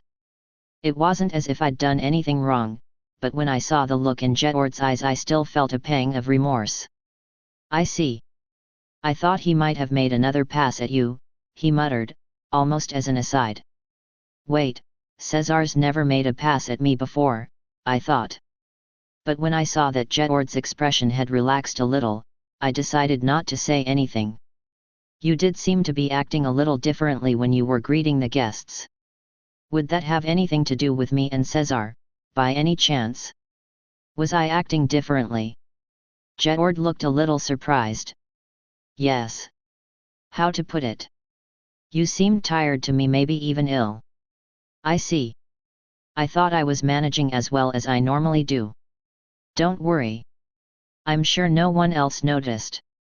I only did because I've known you for so long. I'm sure the same goes for your other childhood friends. Since we met when we were 8 years old, I had known Jedward for a full 10 years. Though it was harder to tell when he was feeling unwell now than when we were children, he'd gotten better at hiding it. All the time we had spent together did not amount to nothing. When I saw him wearing a smile that looked like a mask, I would naturally realize that he was pushing himself too hard. I think you are the only one who understands me so well, Katarina. No, that isn't true, I said, trying to refute him, but Jedward silenced me by pressing a finger against my lips. It is true. Whenever I feel weak, you tell me just what I need to hear, and stand by my side. It's because of you that I have the strength to go on. So I hope you will stay by my side forever, Katarina, he said with a smile. I was mesmerized by his beautiful face. Though I'd been looking at it for 10 years now, I couldn't help but take note of just how beautiful it was. And when my eyes fell on his shapely lips, I remembered the grown-up kiss he'd given me only days ago. I felt my cheeks start to burn again. Jedward extended his hands toward my cheeks. They were big, strong, warm hands. They're so warm. Aren't they a bit too warm? In fact, they're not just warm, they're hot. I reached out toward Jedward's face, which had come up right in front of my own for some reason, and placed my hand on his forehead. That's hot. Hold on, Prince Jedward, you're burning up. You most definitely have a fever. I began noticing other things that conclusively pointed to him running a fever. Now that I looked at him more closely, I realized his eyes were watering too. This is definitely because of the fever. When he saw how panicked I was, Jedward pulled back a little and started to sulk a bit. I'm really fine, he insisted. No, if your temperature is this high, you are definitely not fine. You must have been feeling this way the whole time you were greeting nobles. You knew you were ill, and you forced yourself to keep going anyway. I said, pressing him. I have been feeling unwell for a little while now, but I only discovered this fever when I woke up this morning. But this is nothing. Really. No one else noticed, so it isn't a problem. He'd finally admitted he was unwell, but he still insisted that it wasn't a problem. He was so awfully stubborn. It is too a problem. It's fine, I'm not bothering anyone. Good grief, you're stubborn. That's not what I meant. I can still perform my duties. For goodness sake, I'm not talking about your duties, Prince Jedward. I'm only this worried because you keep pushing yourself despite being so unwell. He said nothing. Great, looks like he finally understood me. Now then, Prince Jedward, I'd like you to wait here for a moment, please.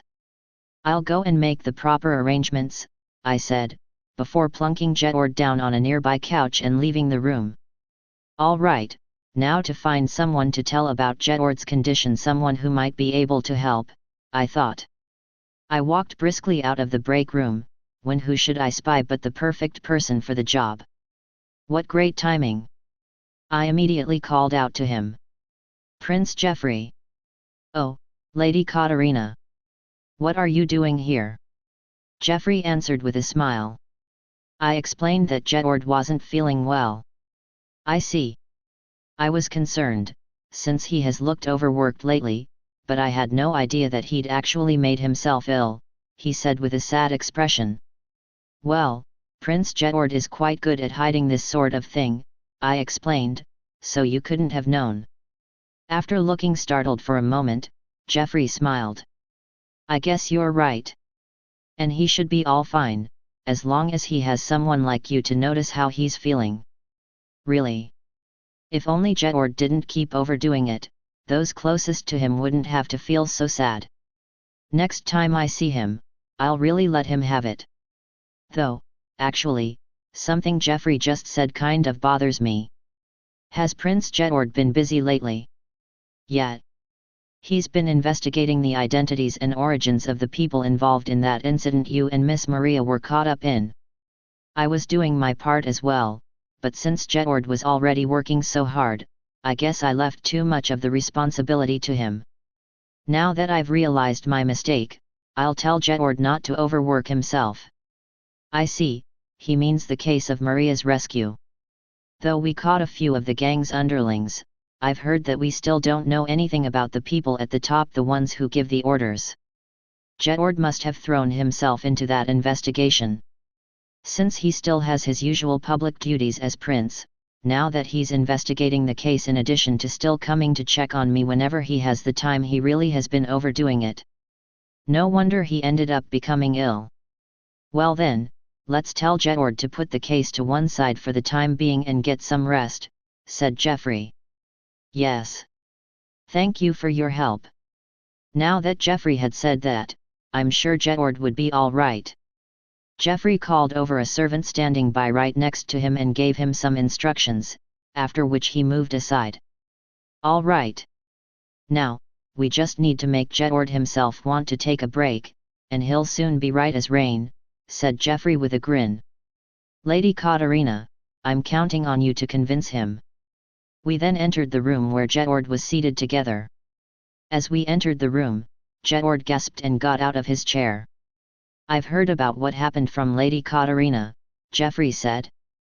Try not to work yourself too hard. You can always count on your brothers, you just have to ask. Jedward looked perplexed for a moment, then uncomfortable. I really don't feel all that unwell, he protested. I walked up to Jedward and put my hand on his forehead again.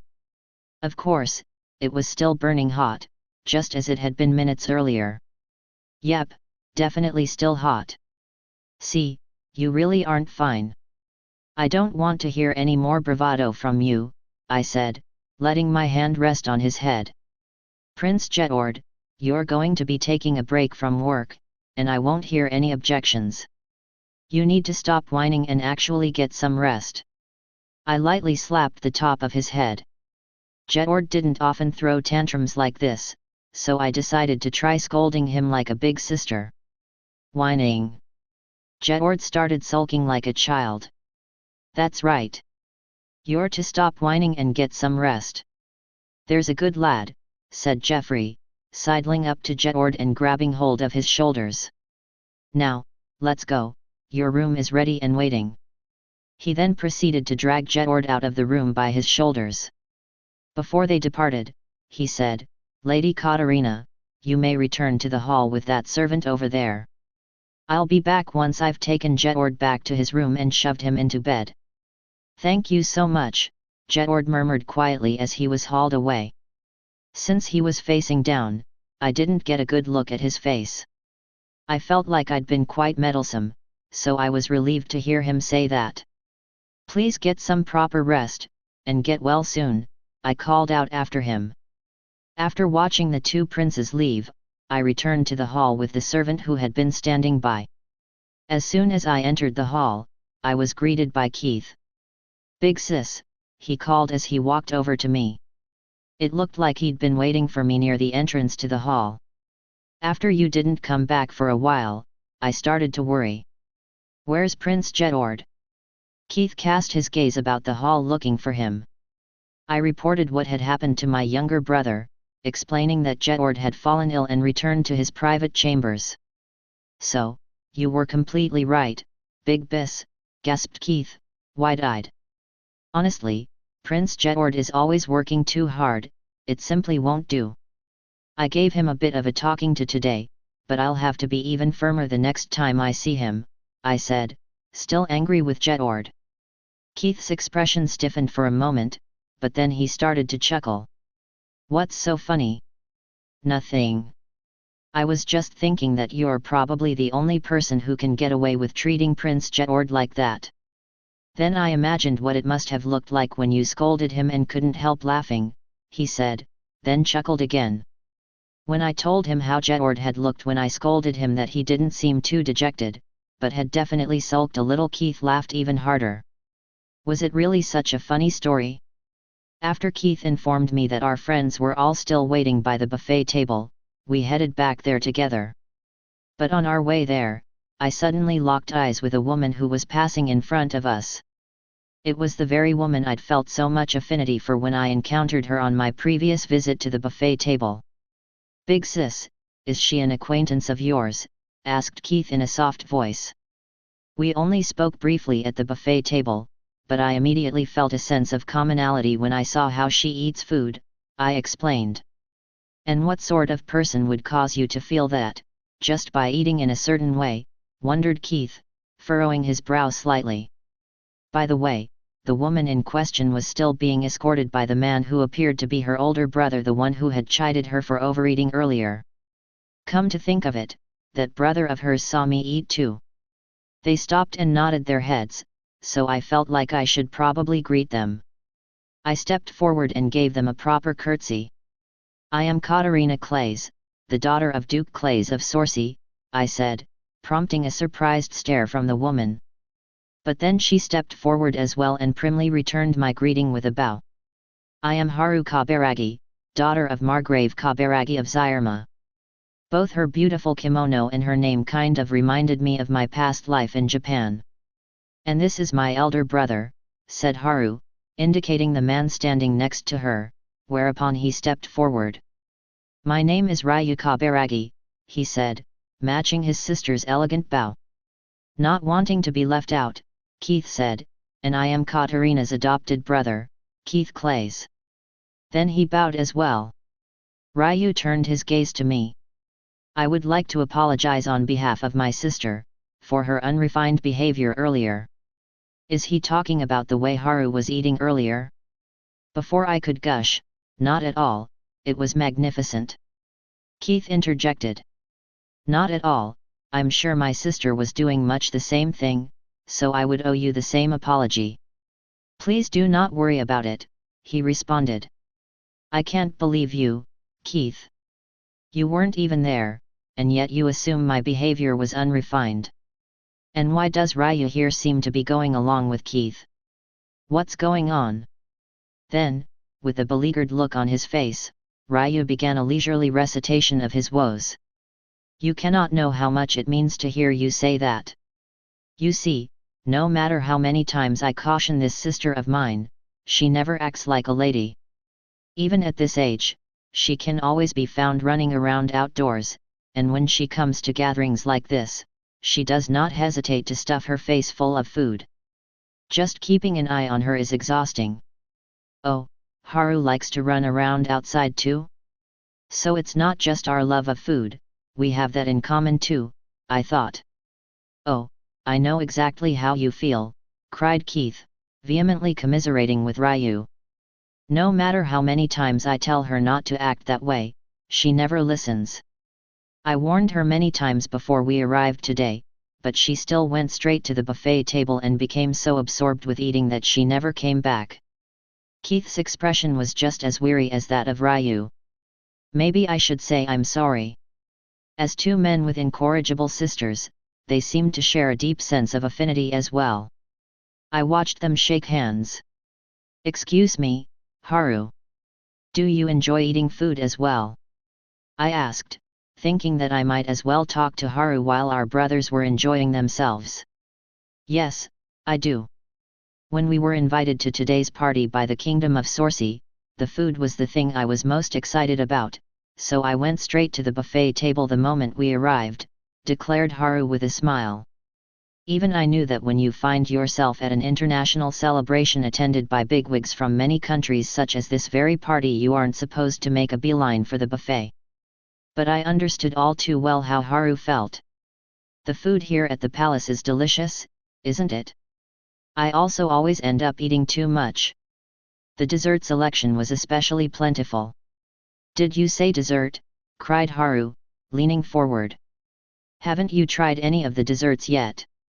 No, I have not. My brother took me to greet your royal family, and I've only just come back. Well then, shall we go and have some sweets? There are still plenty that I haven't tried yet.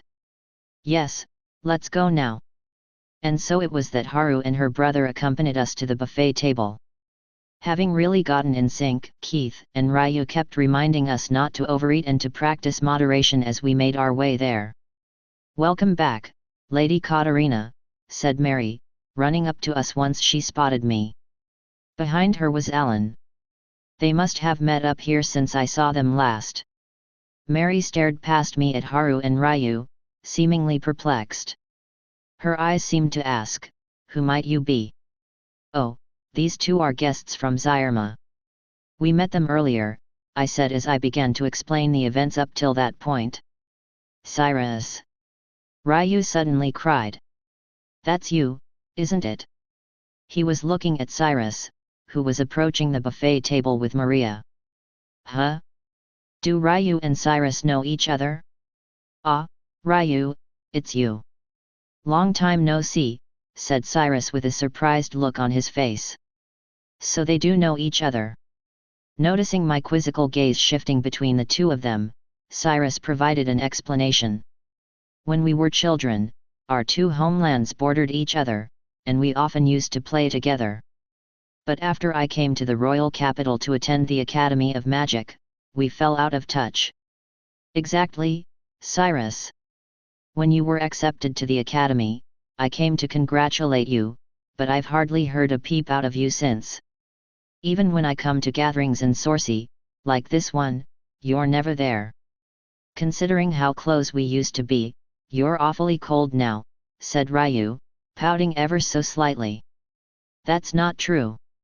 I wrote letters to you a few times, didn't I? Said Cyrus, chuckling wryly and attempting to defend himself. It really was only a very few times, Reijou countered. And what you wrote was always so vague. I never told you, but I was worried that you might be having a really hard time at school. He then grabbed Cyrus by the shoulders and pulled him closer. But now I see how you've been living, surrounded by beautiful women. You've overcome that aversion of yours, haven't you? Reijou spoke to Cyrus in a low voice, but since I was closest to them, I still heard him. I kept my face in a studiously neutral expression, pretending that I hadn't heard a thing, just as a lady should. Reijou must know that Cyrus finds it difficult to handle young women. Knowing that, he tried to be considerate about it. After only having watched them interact very briefly, I could already tell that they had a strong friendship. Reijou. The truth is, I still haven't overcome it. In fact, I think it's worse now than it was in my younger days, Cyrus furtively replied with a downcast look on his face. Regrettably, I heard this too. But any proper lady knows how to pretend she hasn't heard such things. Reijou's eyes widened. Seriously? Then how are you able to spend time around beauties like these ladies? Exclaimed Reijou. In his shock, he raised his voice a little. Even Mary might have heard this utterance. But since she was also a lady, she likewise maintained a neutral expression, as if she hadn't heard a thing. Miss Katarina over there and Miss Maria, the woman with the blonde hair who just came with me to the buffet area, are my workplace subordinates, and the other ladies are their friends. As long as I'm in my professional mode, I can just barely manage to talk to women, muttered Cyrus, still speaking softly. I see. Professional mode, huh? Well, aren't you grown up? But you know, if you keep that up, you'll be single for the rest of your life. My big brother has already taken over as head of the household, and my nephews are all growing up into fine young men, so there's no problem there. Really, Cyrus? Let me see. You haven't overcome your aversion to women, in fact, it's gotten worse. And now you're saying you don't mind being single? What can we do about that? Said Reijou with a vexed expression. Hold on, did Cyrus just say what I think he said? You're giving up already. What about your feelings for Maria? Cyrus, are you really telling you can't succeed in love without the help of a villainess who's supposed to get in your way? I chided Cyrus in my head in the style of a straight man in a comedy duo. But then I heard another voice suddenly chime in from another direction. Cyrus, do you remember me? It was Haru who said this as she approached Cyrus. As she slowly stepped closer to him, her pretty black eyes misted over. I couldn't help but remember a term I used to hear used in Japan to describe an idealized beauty, Yamato nada shiko, a term which was also used to refer to a kind of dianthus flower. But of course, with the misty-eyed beauty suddenly approaching him, Cyrus was starting to look flustered. If Reijou hadn't been holding on to his shoulders, he definitely would have backed away slowly, then fled. I don't believe I've ever been acquainted with a woman matching your description, said Cyrus. Cyrus, it's me, Haru. When we were children, I often used to play with you and my brother, said Haru. Cyrus's eyes widened. Haru? Wasn't Ryu's little brother called Haru? Wait, you're that Haru? Yes.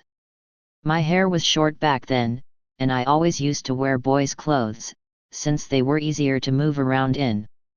I had an inkling that you might have mistaken me for a boy back then, but actually, I'm a woman.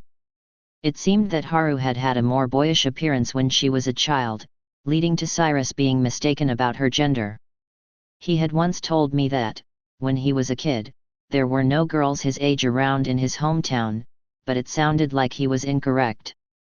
Cyrus, you're so dense. I see. You weren't his little brother, but his little sister, replied Cyrus. He continued to look flustered. Well, I guess anyone would be a little flustered if it turned out someone they'd thought was a boy turned out to be a girl, and grew up into a beauty like this. And Cyrus has a hard time dealing with young women. Well, it really has been a long time. You're even more handsome now than you were then, said Haru with a big grin. Cyrus managed a slight smile in return. Oh, thank you. Well, you've changed a fair bit yourself, Haru. Indeed. My family was starting to get angry with me for not wearing women's clothes, saying it was about time for me to start dressing properly. I still tend to wear men's clothes back at home, but I'm sure to be on my best behavior at formal events. I see. That's, very admirable. Cyrus's speech faltered slightly, and he seemed to be switching into professional mode. Apart from that, I was surprised to hear that Haru still wore men's clothes back at home. As someone who wore work clothes while tending my vegetable patch, I felt we shared some common ground there. Excuse me, Cyrus, but do you have a fiancé at the moment? Asked Haru nervously. She must not have heard Cyrus's furtive conversation with her own brother. So she couldn't have known he had an aversion to young women. No, not at the moment, he replied. Is that so? Do you have feelings for anyone? Asked Haru, leaning forward. Cyrus glanced at Maria. He seemed to think for a moment. No one, he said after some reflection, clearly too embarrassed to admit the object of his affection was in the room with them. Haru's face lit up when she heard this. I see. In that case, would you be willing to get engaged to me? She said, leaning even further forward. Huh, cried Cyrus, standing there frozen with his eyes wide open. I would like you to make me your bride, added Haru, her eyes sparkling. Everyone present was taken aback, completely at a loss for words. Maria, by the way, was no exception. She seemed thoroughly surprised. Despite having admitted his love for Maria to himself, Cyrus continued to progress more slowly than an elementary school boy. I had a feeling that I was about to be caught up in a very difficult situation. After that, Haru repeated her request to Cyrus to make her his bride. Cyrus was unable to rally from his confusion and could only manage the noises like ah and in response. It was chaos.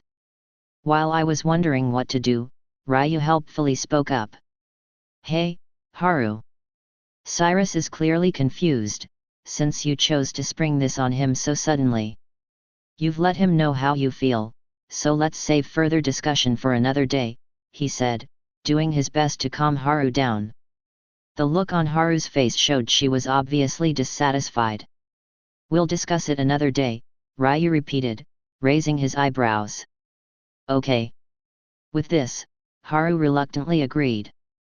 "Cyrus, I'm sorry my sister brought this up all of a sudden. We'll probably end up seeing you again to discuss this. I hope you don't mind. I would also like to take this opportunity to apologize to your subordinates and their friends for the commotion." Then Reijou left, almost dragging Haru behind him. Even after they had left, however, Cyrus hadn't recovered from his state of confusion. "Mr. Cyrus," I called out firmly. He flinched, then slowly turned his head to face me. "I thought she was my childhood friend's little brother," he said, almost like he was talking to himself. "So I just heard. But in fact you were mistaken, and she was actually his sister. I can't believe it. Haru was a woman all along? And after growing up to be such a beauty, she just reappeared. Yep, Haru really is very pretty, isn't she? Just as pretty as the legion of beautiful women we have here. And she said she wants us to get engaged," continued Cyrus. "Why, aren't you used to women proposing to you, Mr. Cyrus?" I could see why he might have been shocked, given that he was under the false impression that Haru was a boy, but surely someone like Cyrus was used to women saying, "I want you to make me your fiancé." Putting to one side the fact that he had an aversion to young women, Cyrus was just as handsome as one would expect a romanceable character to be. He was known to be good at his job as the head of the Magic and Magical Powers Research Department, and to top it off, he was physically strong and possessed powerful magic. He was someone the women of the world shouldn't be able to leave alone. In fact, just within the magical ministry I'd overheard a number of single women saying things to the effect of, "Mr. Cyrus is so handsome. I want to marry him." What I couldn't understand was why someone as popular as him would be so flustered by one little proposal. I've been sounded out about engagements before, and I've had women flirt with me, but I've never had someone ask me to get engaged to them so straightforwardly, and right to my face as well. The fact that I knew her from my childhood made it all the more bewildering, said Cyrus with a troubled expression. So that's why.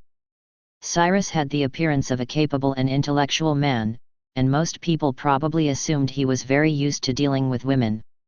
So though some less direct attempts might have been made to entice him, no woman had ever professed their feelings right to his face. With those looks and his other attributes, no one would guess he was so scared of young women that he can't even look them in the eye. Reijou said they'd come and see me another day. "What should I do?" muttered Cyrus, looking like he was about to descend into confusion again. "Excuse me, Mr. Cyrus." At that moment, Maria, the protagonist of our story, spoke to Cyrus somewhat nervously, but with apparent concern. When he saw Maria's face, Cyrus, who had been frowning heavily up to that point, gasped and then assumed a more dignified expression. "I'm sorry, Maria. I lost my composure, and while I was supposed to be serving as your bodyguard and escort," he said with a face befitting a boss. When he remembered he was supposed to be escorting and guarding Maria, he must have snapped back into professional mode, or else he just didn't want to look ridiculous in front of the woman he loved. Whichever it was, I was just glad to see him doing his job again. "Well, that proposal was clearly sudden, so I don't think anyone can blame you for getting flustered. Please don't feel bad about that. More importantly, don't you think you should go after her?" said Maria. She must have been concerned about Haru, who had continued to complain as her brother dragged her away. Haru was clearly dissatisfied, wasn't she? And though Reijou said that they'd talk about it another day, one would have thought that Cyrus maybe should have gone after Haru to discuss it a little further with her then and there. But Cyrus isn't about to do that. I wouldn't go off to speak with someone else while I'm supposed to be busy guarding you. They said we could discuss it another day, so I'll do just that, said Cyrus firmly, giving exactly the response I'd expected from him. With him acting more assertive, he no longer came across like he was even less capable than a schoolboy. He seemed like a gallant man. I looked over at Maria, wondering if this might be enough to set her heart aflutter, but I didn't see any sign of that whatsoever. She looked the same as she always did. "Thank you, sir," said Maria, lowering her head. Despite being so beautiful, so clever, and having such rare magical abilities, not only had I never heard any romantic gossip about Maria, but I hadn't even seen her acting friendly with any man in particular. Though, in circumstances similar to Cyrus, she had plenty of single men at the ministry asking her to go out with them, or even to marry them. Moreover, she was the protagonist of an Otome game, and she was meant to run across many story flags leading to her falling in love. But there had been no sign of that happening. Instead, the first game had concluded with a friendship end. I wondered if the span of time covered by the sequel would also finish without her ending up with anyone. "Lady Katarina, what's the matter?" asked Maria. Whoops, I was so busy thinking about Maria I lost sight of my surroundings for a second. When Maria called out to me, I snapped to attention. "Nothing. I was just thinking about what to eat next," I answered. Maria's face lit up. "In that case, shall we go to the buffet table together? It looks like they've just brought out some new desserts," she offered. "Yes, let's go," I answered energetically. The rest of our group accompanied us, though Keith couldn't resist another motherly lecture. "You're eating again? Try not to overdo it." As everyone seemed to be wondering where Jetord was, I simply informed them that he wasn't feeling well and had left to get some rest. I thought that if I gave them too many details, Jetord might be upset. When we got to the buffet table, though, I had to stop myself from taking too many sweets. We had a fun time all chatting together for the first time in a while. But as everyone had their own responsibilities, we couldn't just hang out there for too long. After agreeing to meet for tea some other time, my friends all went away to greet the other guests and uphold their social duties. While Keith and I were greeting some of the other guests, we ran into Cesar again. "Prince Cesar doll. I must thank you for your consideration earlier," said Keith. "That's right. While I was stuffing my face at the buffet table earlier, Cesar went to fetch Keith, because he knew it was dangerous for me to be left on my own." "Thank you very much," I said, following Keith's example. "Oh, no. It was nothing. Please don't worry about it," said Cesar with a princely smile. Following a tactful conversation, we said our goodbyes and moved on, just like we had with the other guests. Since Keith was by my side, Cesar never let his princely smile slip. Given the circumstances, I knew he had to keep up his facade, but I couldn't help feeling a little dejected as we parted ways.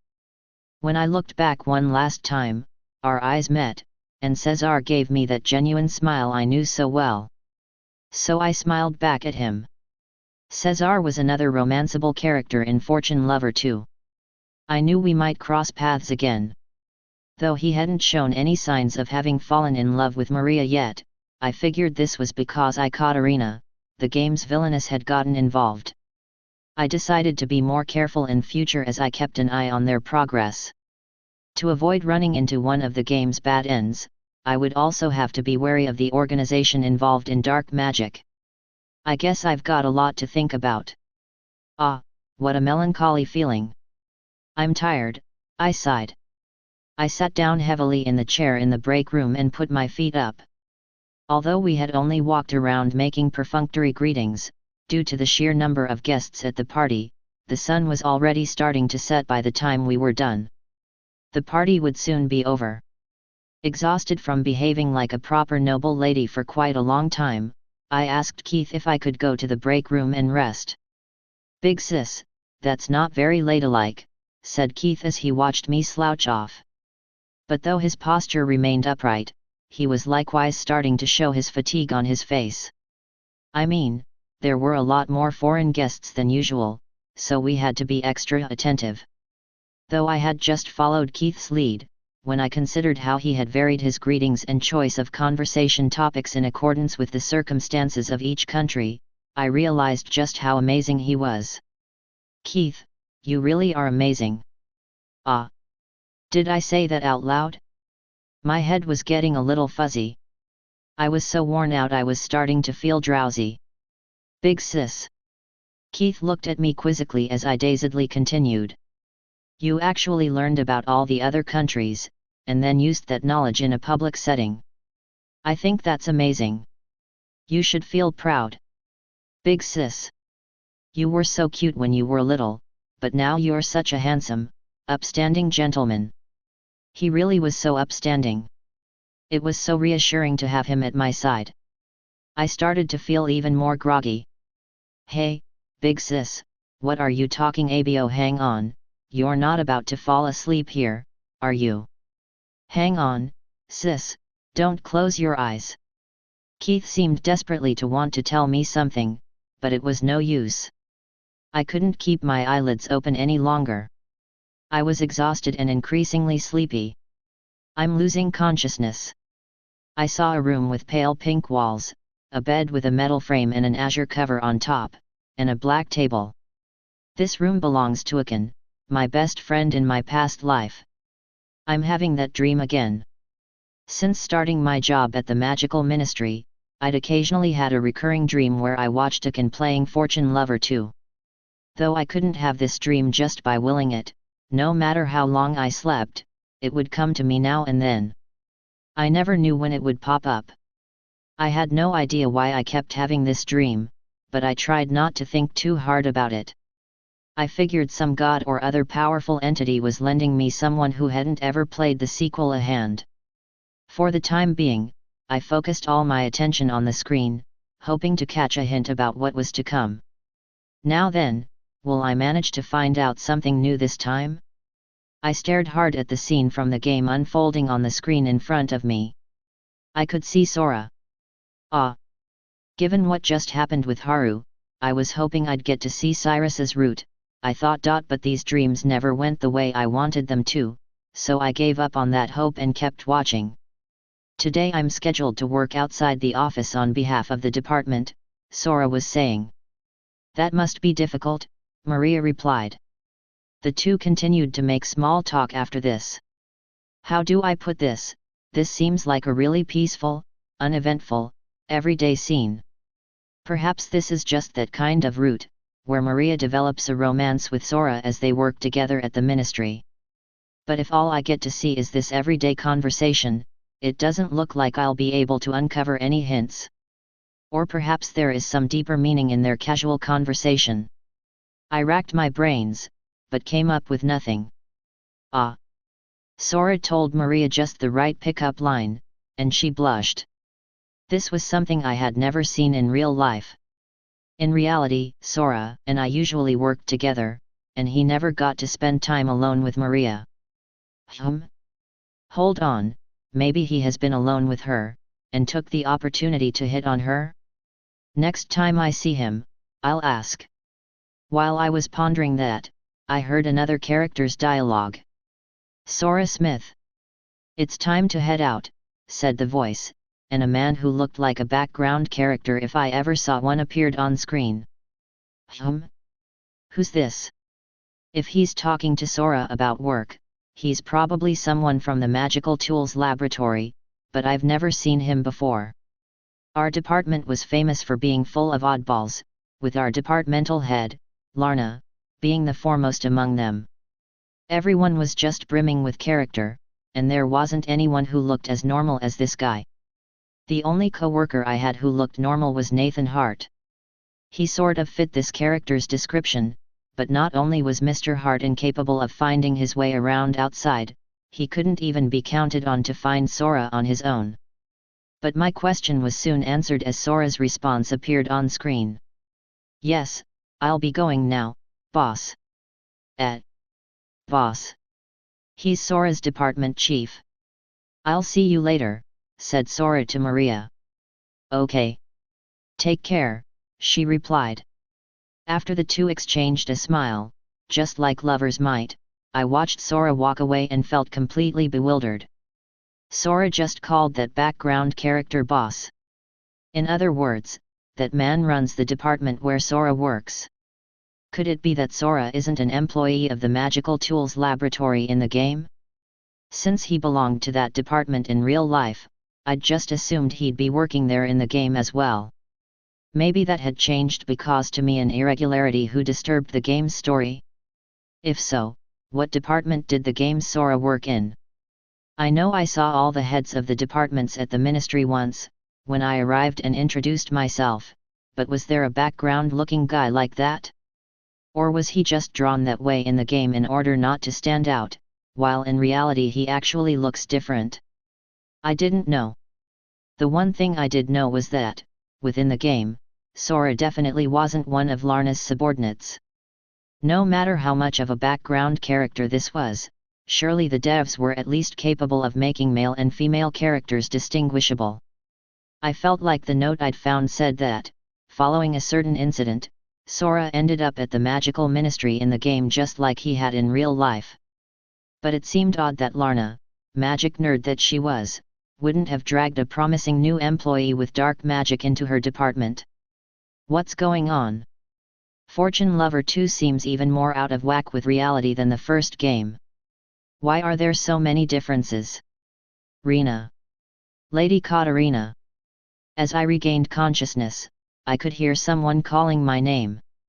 I opened my eyes to find my friends standing there, peering down at me. Mary, Sophia, Maria. What are you all doing here? I was pretty sure I remembered dozing off in this chair while taking a break with Keith. The party's nearly over, so we were all trying to find you to say goodbye. Then we heard you were taking a break, so we came here, only to find you sleeping peacefully. We didn't have the heart to wake you up at first, but now that it's time to go home we decided we just had to speak with you, explained Mary. Has it really been that long? I only meant to doze off for a minute. Thanks for waking me up. By the way, where's Keith? Although Keith was definitely with me when I came to the break room, there was no sign of him now. We told him we would take care of you, and chased him sent him away to return to his formal duties. Now that you're awake, Lady Katarina, I'll let him know he can come back. I thought I heard her say they chased him away for a moment. Must be my imagination. Thank you, I said. Oh, no. I only wish I had been able to pick you up, carry you to my carriage and take you home. Curse my lack of physical strength. Everyone laughed at this joke from Mary. Back at the Academy of Magic, since we were all required to live in dorms there, we girls had many opportunities to chat exclusively with each other, but we hadn't been blessed with many chances lately. It was always so much fun to hang out with them. While we were enjoying our girl talk and shrieking with laughter, Keith returned and I had to head straight home with him. On our way out of the hall, I suddenly remembered Jedward's condition and found someone to discreetly find out from Jeffrey how he was doing. I was relieved to hear his reply, he's asleep in bed, on his best behavior. Finally, the exhausting party came to an end and Keith and I returned to Clay's Manor in our carriage.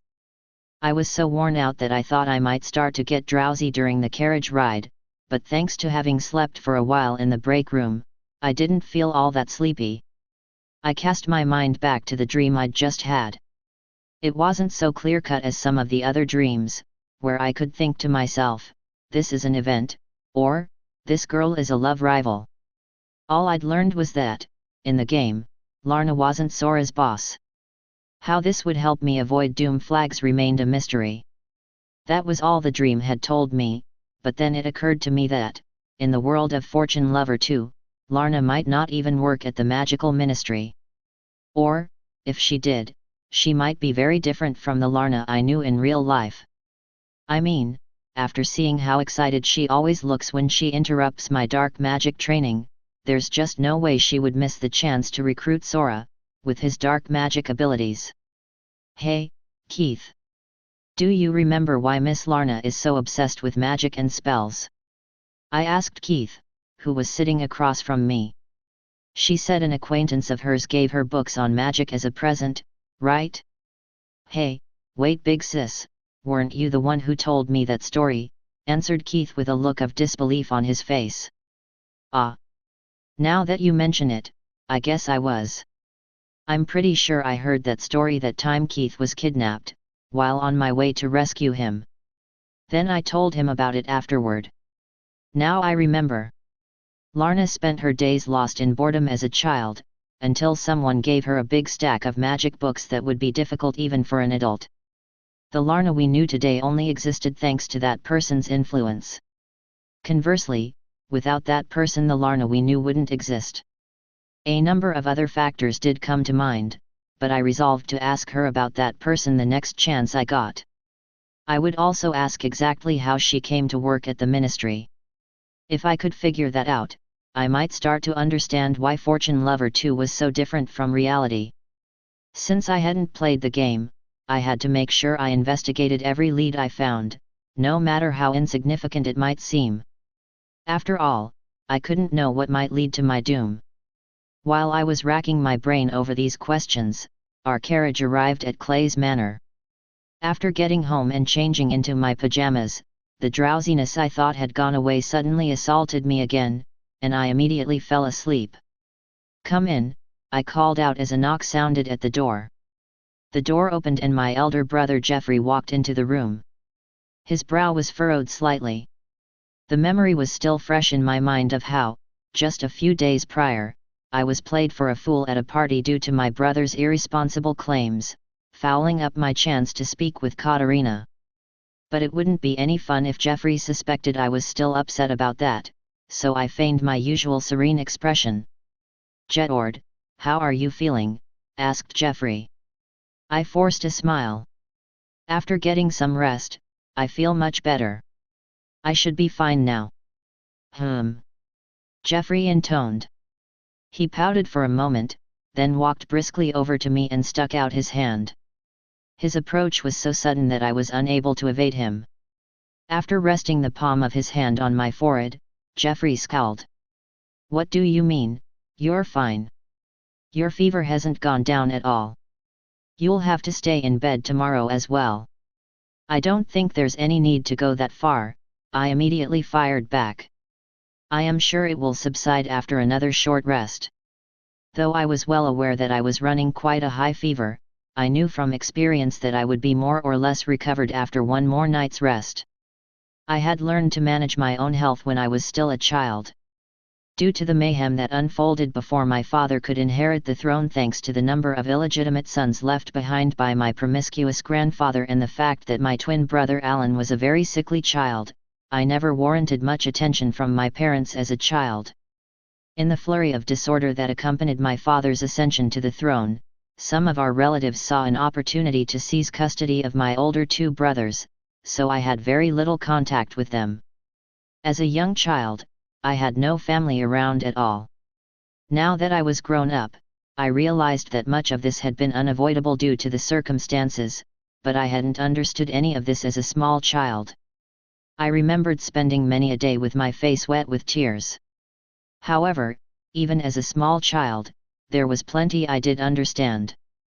For one thing, I knew that if I cried, or was taken ill, I would only be making trouble for our servants. So I learned not to let other people see me cry, or to let anyone know when I felt unwell. That was how I lived. I learned to conceal my vulnerabilities, and keep a smile plastered on my face at all times, like a mask. I felt as if I was walking aimlessly through a monochrome world. Until I met Katarina Clays, that is. "Jedord, you're so stubborn. If anyone else heard you say that, they'd probably believe you," said Jeffrey with a sigh. I know you have a reason for always pretending you're okay and carrying on regardless of any problem. But right now, you've been told you need to get some rest, and you should be grateful for the opportunity. Things aren't going to go your way this time.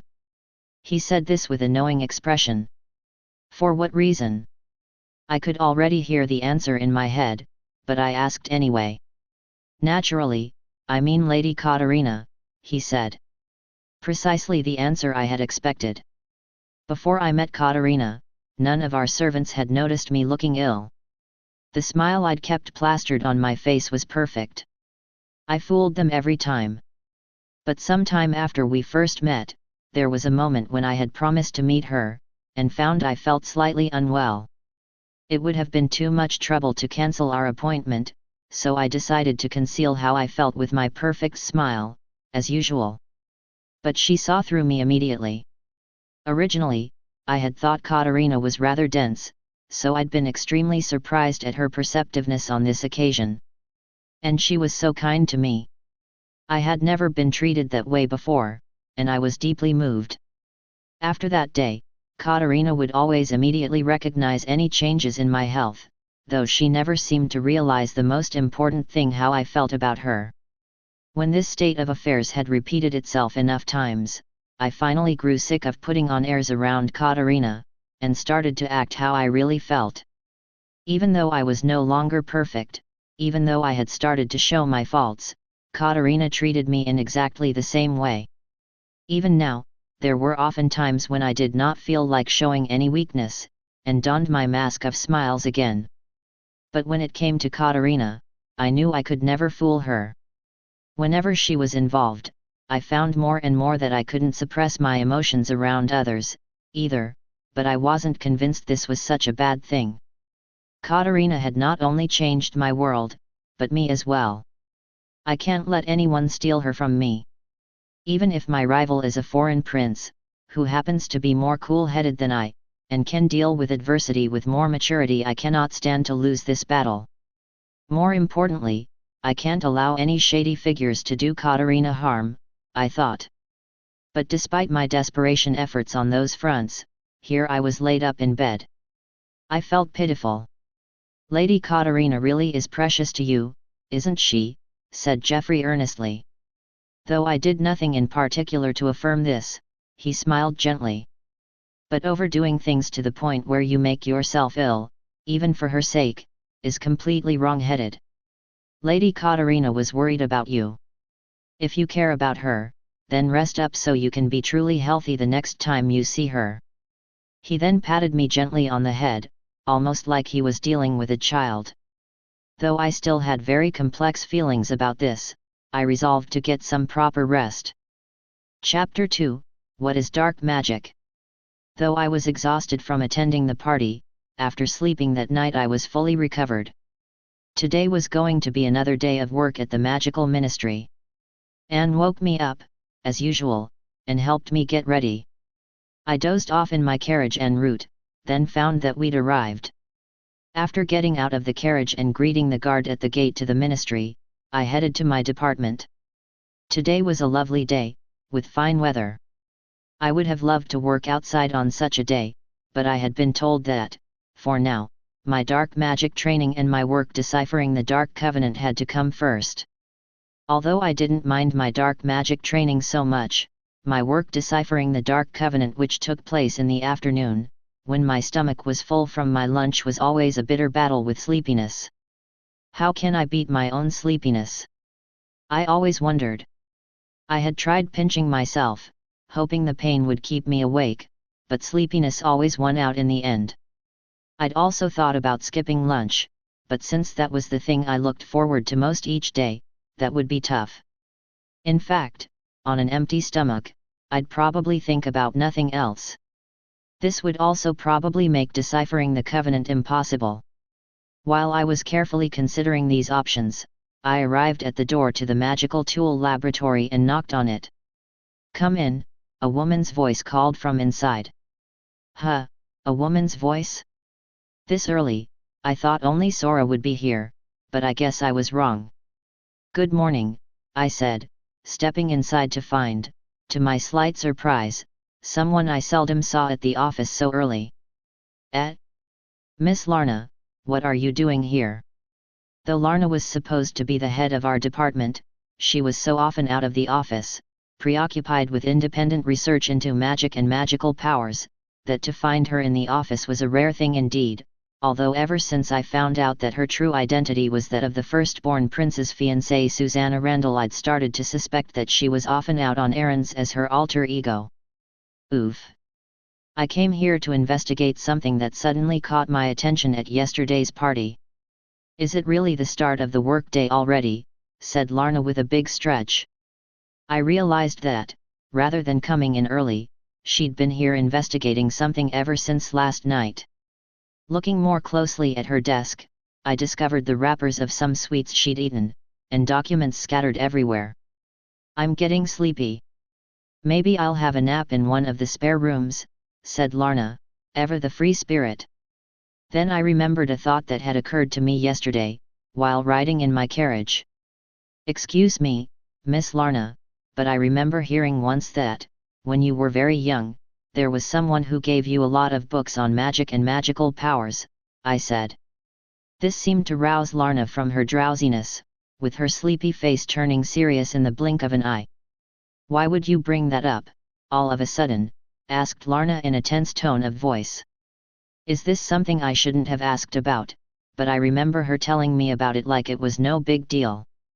I was just wondering how you came to work at the magical ministry, and thought the person who gave you those books might have inspired that.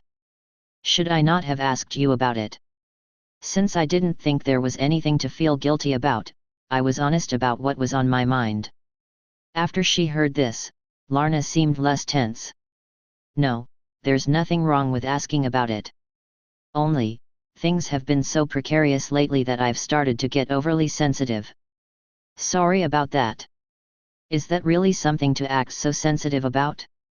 I wondered, but shook my head to show there were no hard feelings.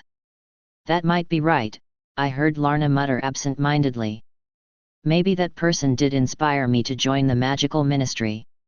With a far-off look in her eyes, she continued, if I hadn't met that person, I might still just be one of Marquis Randall's pawns.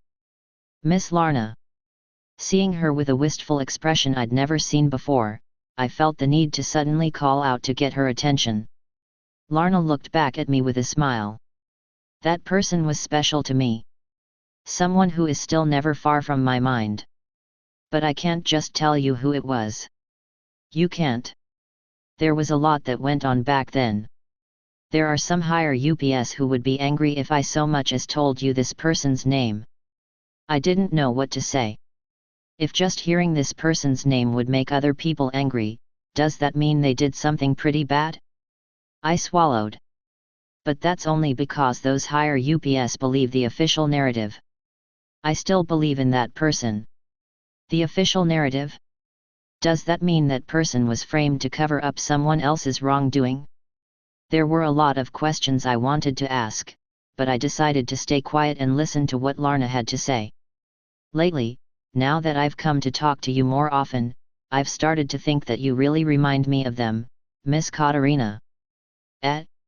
Do I look like them? Did they also have a villainous face? Even though I'd decided not to ask any more questions, I still ended up blurting out a question.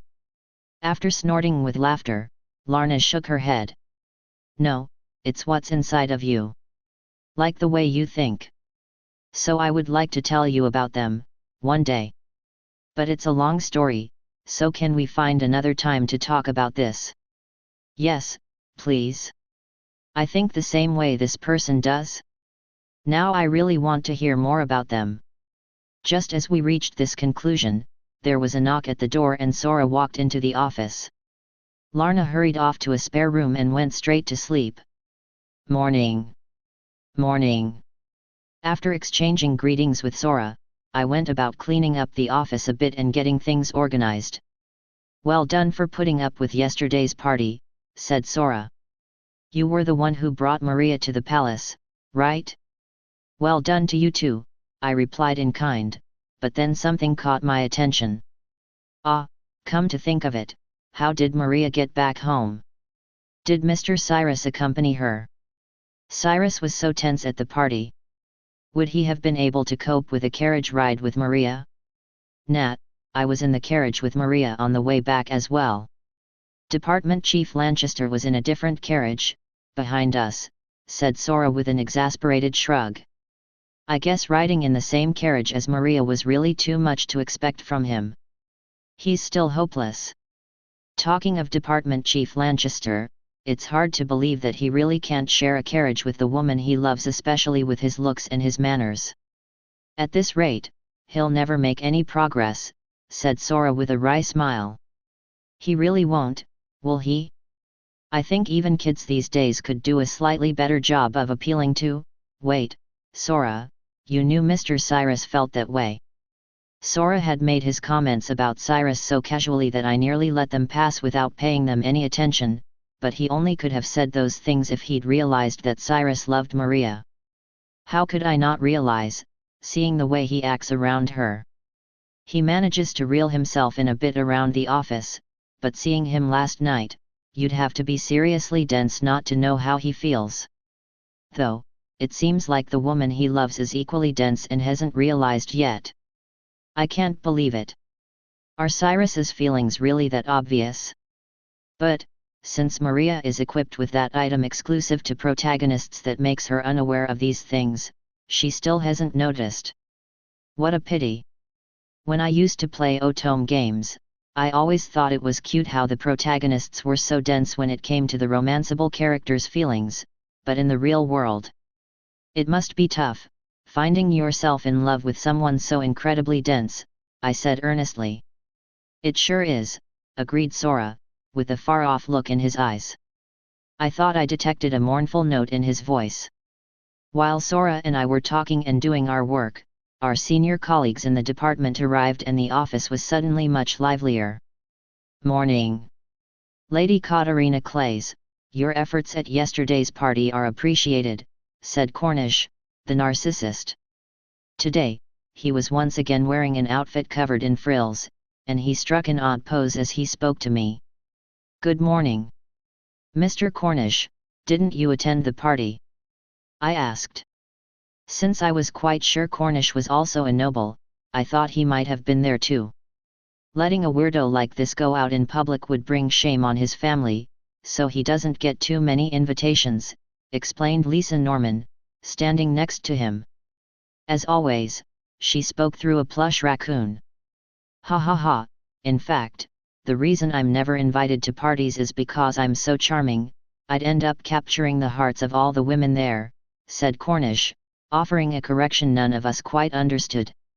I'd say that Miss Norman's testimony is probably no, definitely closer to the truth. Since these two were childhood friends, they kept on chatting, apparently having a great time, as they went to their desks. Miss Katarina, were you all right at the party yesterday?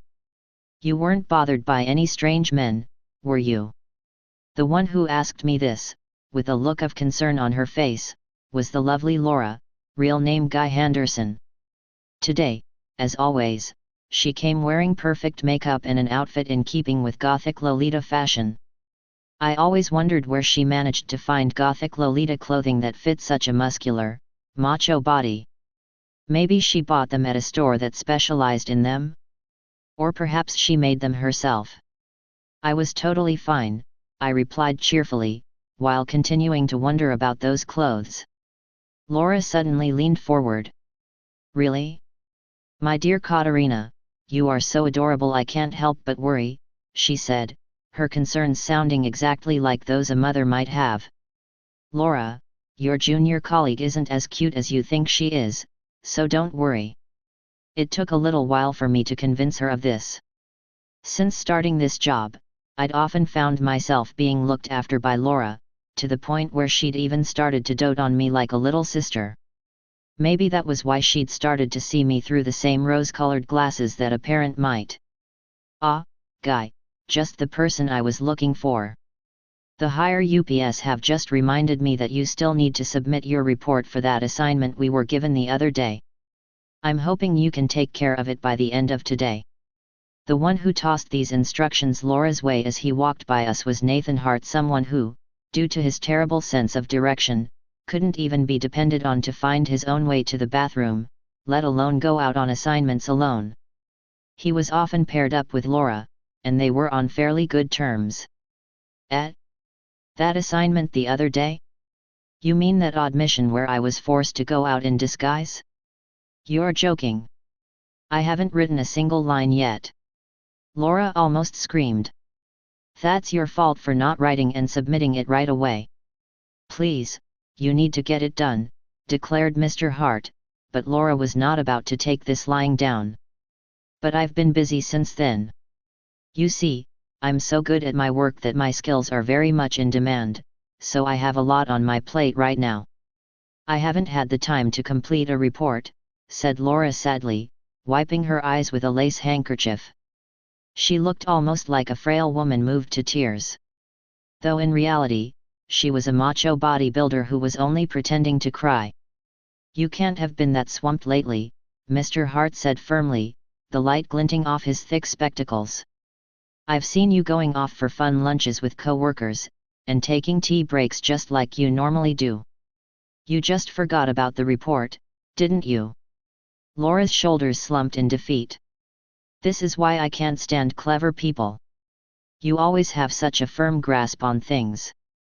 Fine, you're right, I completely forgot about that report, she cried, suddenly defiant, then carried right on talking. I know I should have done better. But there's no way I can finish it today.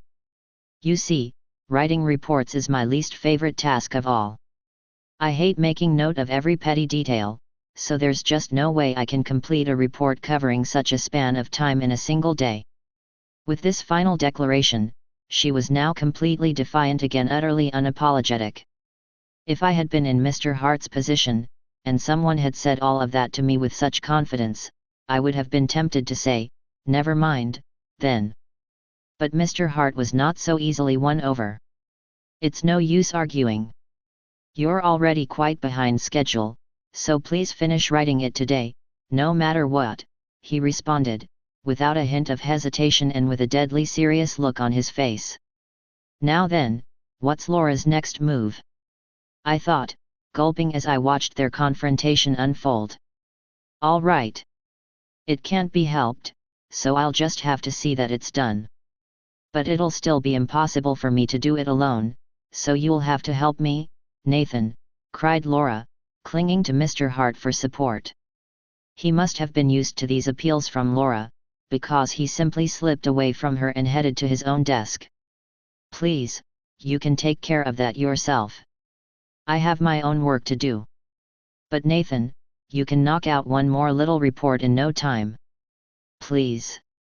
You say that, Guy, but it's because you keep forcing your own paperwork on me that you haven't gotten any better at doing it. You have to handle this yourself. Oh, so Laura is always forcing Mr. Hart to do her paperwork for her. Why, that simply won't do. Of course he would tell her to do it herself. I understand that all too well, but there just isn't enough time left today for me to finish it. Just help me for today, please. I'll buy you lunch. No, see here. Please, Nathan. One day, I'll pay you back twofold for this favor. Laura was so desperate that Mr. Hart was starting to falter. As a junior colleague Laura had doted on many times before, I couldn't bear to watch her throw this tantrum any longer. Mr. Hart, I beg you, please help Laura this once, I said without thinking first. Oh, Miss Katerina, you are such a thoughtful child when it comes to your senior colleagues, said Laura as she wiped her eyes despite having shed no tears. Mr. Hart let out a heavy sigh. Okay, Guy, but this really is the last time, said Mr. Hart, finally agreeing. Just like Laura, he always looked after others, so I thought he would give in the end. And I was right. Thank you, Nathan, said Laura happily. As Laura, outwardly a macho muscle man, embraced Hart, the latter had a somewhat strained expression on his face. Having watched this all play out from a short distance away, Cornish the narcissist gave a nihilistic sneer. Humph, what an unsightly display. Oh, yeah. Cornish, please make sure you submit your own report by the end of the day, Mr. Hart snapped. In the blink of an eye, Cornish grimaced and cried out. Ah, but I have work to do outside the office today. With this barefaced lie, he attempted to exit the office, but Miss Norman seized him and escorted him back to his desk. I'm sure Miss Norman will take good care of him. My senior colleagues really are a bunch of characters. Though they are all very capable as well. Now then. After watching all that play out, there wasn't much time left until office hours started, but since Larna had run off to pursue her magical hobbies, putting her professional duties to one side, I went around the office checking on everyone in her place. Raphael, who was often called the real head of the department, hadn't arrived yet. According to my schedule, I was supposed to take a dark magic lesson from Raphael later on in the day, but as he was so busy, these lessons often ended up being cancelled. His hands had been especially full dealing with the aftermath of the incident with Maria, so we still hadn't done any training since then. On days like these, I would usually end up helping Mr. Tank Top carry boxes around, and it was looking like I'd be doing that again instead. Miss Katarina, you have a message from the real head of the department. Though his hands are full and he'll be a little late, it looks like you can still do your training today. He'd like you to wait in the room you always use, said Mr. Tank Top when he saw me. He was wearing a yellow tank top today. So, back to dark magic training today. I feel kinda melancholy about that. But when I remembered that the workday still actually hadn't started yet, I was more worried about Raphael's circumstances, considering that he already had more work than he could handle. Thank you for passing on that message, I said to Mr. Tank Top, but then decided to question him about something that was bothering me. Excuse me, but why is your tank top yellow today? I was pretty sure he had still been wearing a white tank top, like always, the last time I saw him, but maybe he just wanted a change of pace. Once, when I'd had the opportunity to ask him why he even wore tank tops, the reason he gave me was even more ridiculous than I had imagined. So I thought he'd probably have a ridiculous reason for this too. Ah, well, this color is part of my fall style, replied Mr. Tank Top with a breezy smile. I didn't quite follow his meaning. Your fall style? This yellow is meant to look like the leaves in fall. This is the color they take on. Don't you think it's an autumnal look? I always make sure that my clothes change with the seasons, explained Mr. Tank Top proudly. But, isn't the tank top itself at odds with fall? Now that the days were starting to get chillier, there was nothing about walking around in just a tank top that evoked fall. No one would look at his yellow tank top, meant to look like autumn leaves, and think, ah, so this is your fall style. All I could think to say about it was that I thought his fall style was fundamentally wrong. However, it didn't feel right to aim that retort at Mr. Tank Top, who seemed so proud of his style. If he thought it was right on the money, then perhaps it was just right for him. While I was puzzling over what to say next, Laura walked past us and quietly whispered in my ear. He changes the color now and then, according to how he feels. But he'll soon change it back again, so just ignore him. I took her advice to heart. I see. Isn't that nice? Now, you'll have to excuse me, I said, swiftly leaving Mr. Tank Top behind. I did feel that I had learned something new. Mr. Tank Top changes the color of his tank top based on how he feels. Though this seemed like an incredibly useless piece of information.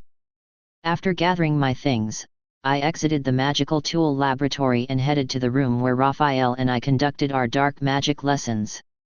With nothing to do while I waited, I started to get restless and decided to sweep the floor for a bit, but I was finished before long. It didn't feel right to just do nothing, so I took out my notes from our previous lessons and started to review them. I am able to summon my dark familiar, Pokey. I can make him bigger too. I can summon a dark staff, with the skull on top. I can make a lump of darkness, from the size of a bean up to the size of a tangerine. I can absorb darkness.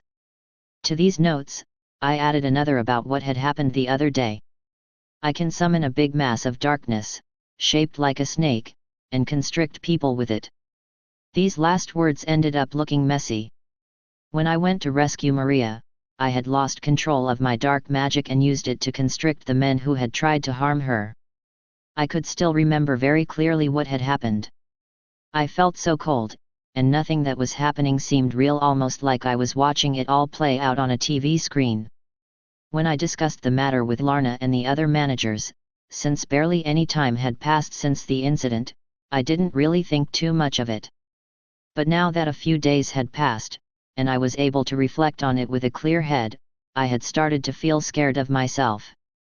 Larna, Cyrus, and I had come up with a few plans for preventing future mishaps. First, I was to do my best not to get too emotional, or to let negative emotions build up inside me. Second, whenever I found myself in a situation where I had to use dark magic, I was to exercise due caution. I intended on following these rules to the letter. But when I remembered that sensation of the darkness swallowing up my entire being, I felt the same terror well up inside of me again. I couldn't say for certain that the darkness would never swallow me up again. Though nobody else knew about this, my original role in this world, the setting of an Otome game, was that of the Villainess. That fact scared me too. I was terrified of the possibility of being swallowed up by that fate, being swallowed up by the cold, the blizzard, and forgetting who I was. Though I hadn't really thought about it very deeply until now, dark magic was starting to seem very scary. Would I ever be able to control it completely? What if I end up being engulfed by the cold again, and end up hurting someone? Someone I really care about. Don't worry, I heard a voice say, and felt a hand on my shoulder. At that moment, I realized I was shaking violently. My whole body was trembling uncontrollably. Then I felt that warm hand on my shoulder. The person attached to that hand continued to speak in a kind, relaxed tone of voice. Don't worry. You're okay, so just breathe in and out, slowly. I did what the kind voice encouraged me to do, taking several slow breaths, in and out. After doing that, I felt my tremors start to gradually subside. When the shaking had finally stopped, I felt the hand on my shoulder come to rest softly on my head, and begin to gently stroke my hair. Well done. You're all right now. I saw a pair of kind, gray eyes in front of me, creased in a smile. Thank you, Raphael. When I said that, Raphael's gray eyes creased in a smile once again. Has dark magic started to frighten you? He asked in a soft voice, once I'd finally calmed down. His gaze was fixed on my open notebook. Maybe he saw how messy those last few words were. Ever since the other day, during that incident when it looked like Maria might get hurt. Everyone in the department knew that when I arrived on the scene of Maria's capture, I helped to rescue her, but only a select few had been informed that I'd lost control of my dark magic. Since Larna and Cyrus were there for my debriefing, they knew what had happened and, considering how he'd barged into my family's manor the following day, Jedward must have heard as well, but since Keith hadn't mentioned it to me, perhaps he didn't know about it. In Raphael's case, I didn't know whether he knew the full story. I felt like, if he didn't know, I would have to explain it to him, but I suddenly found that I couldn't get the words out. As I stood there with my eyes downcast, unable to string a sentence together, I heard that kind voice again. Katerina, I already heard what happened with Maria and what happened to you from Miss Larna. When I heard that, I quickly looked up again to see his expression was just as gentle as his voice. Relieved, I finally relaxed my shoulders. Though I'd had to fight a number of hostile people before, up till that most recent incident, it was always one of my allies or Poka who had taken care of them. I'd never actually had to raise my hand against someone before. But at that moment, I tormented those people without mercy, even as they cried out "Spare me," and "Stop." Even when they had clearly lost the will to fight. At that moment, if Cesar hadn't stopped me, then I bet I would have. Following that incident, it wasn't only dark magic that scared me. I was scared of Katarina Clays of myself. In fact, I started to think that anyone who heard that story might be scared of me too. I was scared that they might start to look at me with eyes filled with terror, the same way characters looked at Katarina in the game. But I didn't see any sign of that in Raphael's grey eyes. Now that my shoulders were no longer so tense, Raphael gave them a gentle pat. "The first time I used dark magic," he said softly, "was a short while after I was forced to assume the identity of Sirius Dyack. At that time, I thought of nothing but getting revenge for my mother. To that end, I thought I would be willing to do anything, and I never hesitated to use the dark magic powers I'd obtained. I did things so terrible that the old me never would have considered doing them.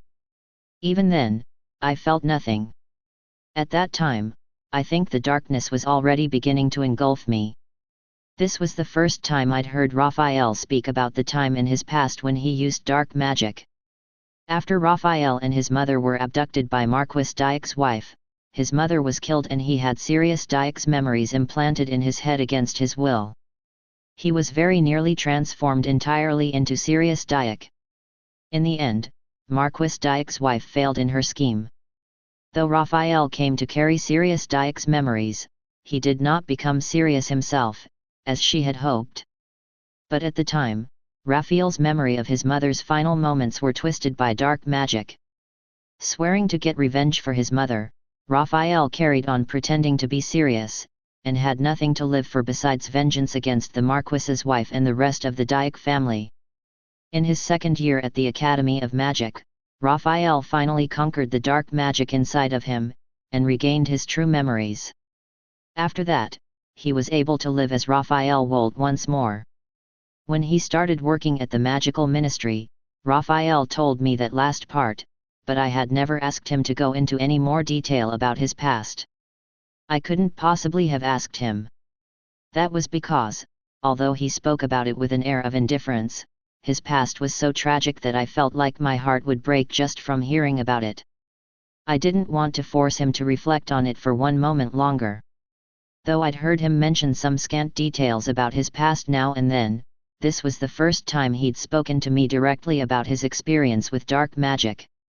Back then, I did things that I could never bring myself to do now. Or rather, it was all so unreal that it didn't even feel like I was the one doing those things. Like someone else was doing them instead. When I heard this, I opened my eyes wide in surprise. What he was describing was exactly how I felt in the moment when I lost control of my dark magic. When he saw my reaction, Raphael nodded. "When Miss Larna told me what happened to you, it brought up those memories from my past. When I was engulfed by dark magic, I didn't feel like myself. When I did those things, it felt like I was watching it happen through a pane of glass. That's exactly the same feeling I had. Like I was watching someone other than me do those things. It was like it all had nothing to do with me, so I felt nothing in my heart. Though I'd usually feel concerned if I saw people suffering like that, even if someone else was hurting them, I honestly felt nothing at all." I said this all at once, practically without taking a single breath. It was the first time I'd expressed how I'd felt at that moment so clearly. Thanks to Raphael, I was finally able to get out the words, and describe it in such detail. "I see. So it really was the same feeling," said Raphael, nodding slowly before continuing. "In fact, most people who have been targeted by dark magic find their memory turns fuzzy, and they remain dazed for a while afterward. So perhaps the people using dark magic find that their minds turn hazy as well, when the magic consumes them." "I see. So dark magic users can end up in the same state as people attacked with dark magic, if the darkness swallows them up. And that's how they end up feeling nothing, even when they hurt people. Maybe dark magic really is evil, and we shouldn't use it anymore," I said. Mr. Hart had once said to me that dark magic might also be used to help people, causing me to revise my original opinion that it was inherently evil. But perhaps it really was. A heavy silence filled the room for a moment. "Katarina, you once asked me what I thought the creator of dark magic was thinking when they created it. I became extremely curious myself, and I've investigated all kinds of sources since then. Come to think of it, I did say something like that to Raphael, following that conversation with Mr. Hart. But Raphael never brought it up again, so I thought that was the end of it. Well, what did you find out? I asked nervously. Raphael just shook his head. Nothing definitive. I see. I guess that makes sense. After all, dark magic itself used to be a secret. The existence of dark magic had always been kept secret by the royal family, until it escaped into the world as a result of the battle over the succession to the throne. Even if someone wanted to investigate it, there might be no records to consult. I did know that, but I just thought that, if I only knew why dark magic was created, perhaps to help someone in particular, it would make it a bit less scary. Seeing my slightly downcast expression, Raphael continued speaking. That's right. Dark magic was kept a secret by the royal family, and access to any records on the subject was forbidden. But I was already using dark magic before its existence was widely known. And the royal family is aware of the training we're doing right now. Because of these circumstances, I was able to convince them to show me those forbidden records. Really? So you've seen them? Yeah. Because the royal family is aware that we're both involved in dark magic already, I'm sure that, if I asked, you'd be allowed to see them as well. Really? But they're written in the ancient script, especially ancient, in fact, so you might have a hard time reading them. I see, I said, by which I really meant never mind, then. I've already had my fill of ancient script with the Dark Covenant. But Raphael, since you said you didn't learn anything new, even after reading those records, then I wouldn't be able to learn anything from them anyway. I wasn't trying to make excuses, simply because I couldn't read the ancient script at all, but if the brilliant Raphael couldn't tell what the records were trying to say, then there was no point in me looking at them. Sounds like I don't really need to investigate those forbidden records. Yep, we can leave them alone. I don't mean to say that I learned nothing from them, replied Raphael smoothly. I quickly turned my head to face him again. With an uneasy look on his face, he explained. Even after reading the forbidden records, I didn't determine anything for certain. They were so old, and so few, and so vague, that I can't say anything definitive. But I did form a hypothesis. A hypothesis? Yes, a hypothesis. This is just something that occurred to me while I was looking at the records, and I'm not certain about it. It may just be my imagination running wild, but would you like to hear it? Raphael asked gently. I nodded firmly. First of all, I'm going to tell you a very old story I read in those records, said Raphael, before launching into his tale. Once upon a time in Sorcy. It is said that the kingdom known as Sorcy began when a number of people who had magical powers, and could cast spells, came to settle in one place. This land, where no one had ever lived before, certainly could not be said to be fertile. But by using their magic, these settlers who came from far away made the land fertile, and proceeded to develop it. In the course of making their lives more abundant, they continued to develop their magic, and their research flourished. They created many new forms of magic. Eventually, they came to build a kingdom on the land they'd settled. Thanks to their magical powers, the kingdom grew more and more prosperous, and that prosperity allowed them to develop their magic even further. However, as their kingdom grew and grew, some greedy men from other lands gathered around Sorcy and came to rob the kingdom of her riches. With the use of magic, the people of Sorcy managed to keep the greedy men at bay, but the marauders' numbers did not decrease. Some of them even banded together to attack the kingdom in coordination. With their kingdom invaded, the people of Sorcy knew they must fight to defend their way of life. They went into battle, using magic as a weapon. After fighting many battles to protect their kingdom, the invaders finally relented and left, but the battles had greatly harmed their prosperous land and the people who lived there. In the center of that devastation, there emerged a wizard. A wizard with immense power, who gave hope to the people in that blighted land. That wizard, a true genius, invented one new spell after another, healing both the land that was ravaged by war and the people's wounds. The wizard came to be praised as the kingdom's proudest citizen. But one day, the wizard created a kind of magic that never should have been made. That magic claimed many lives, and caused all the land to wither.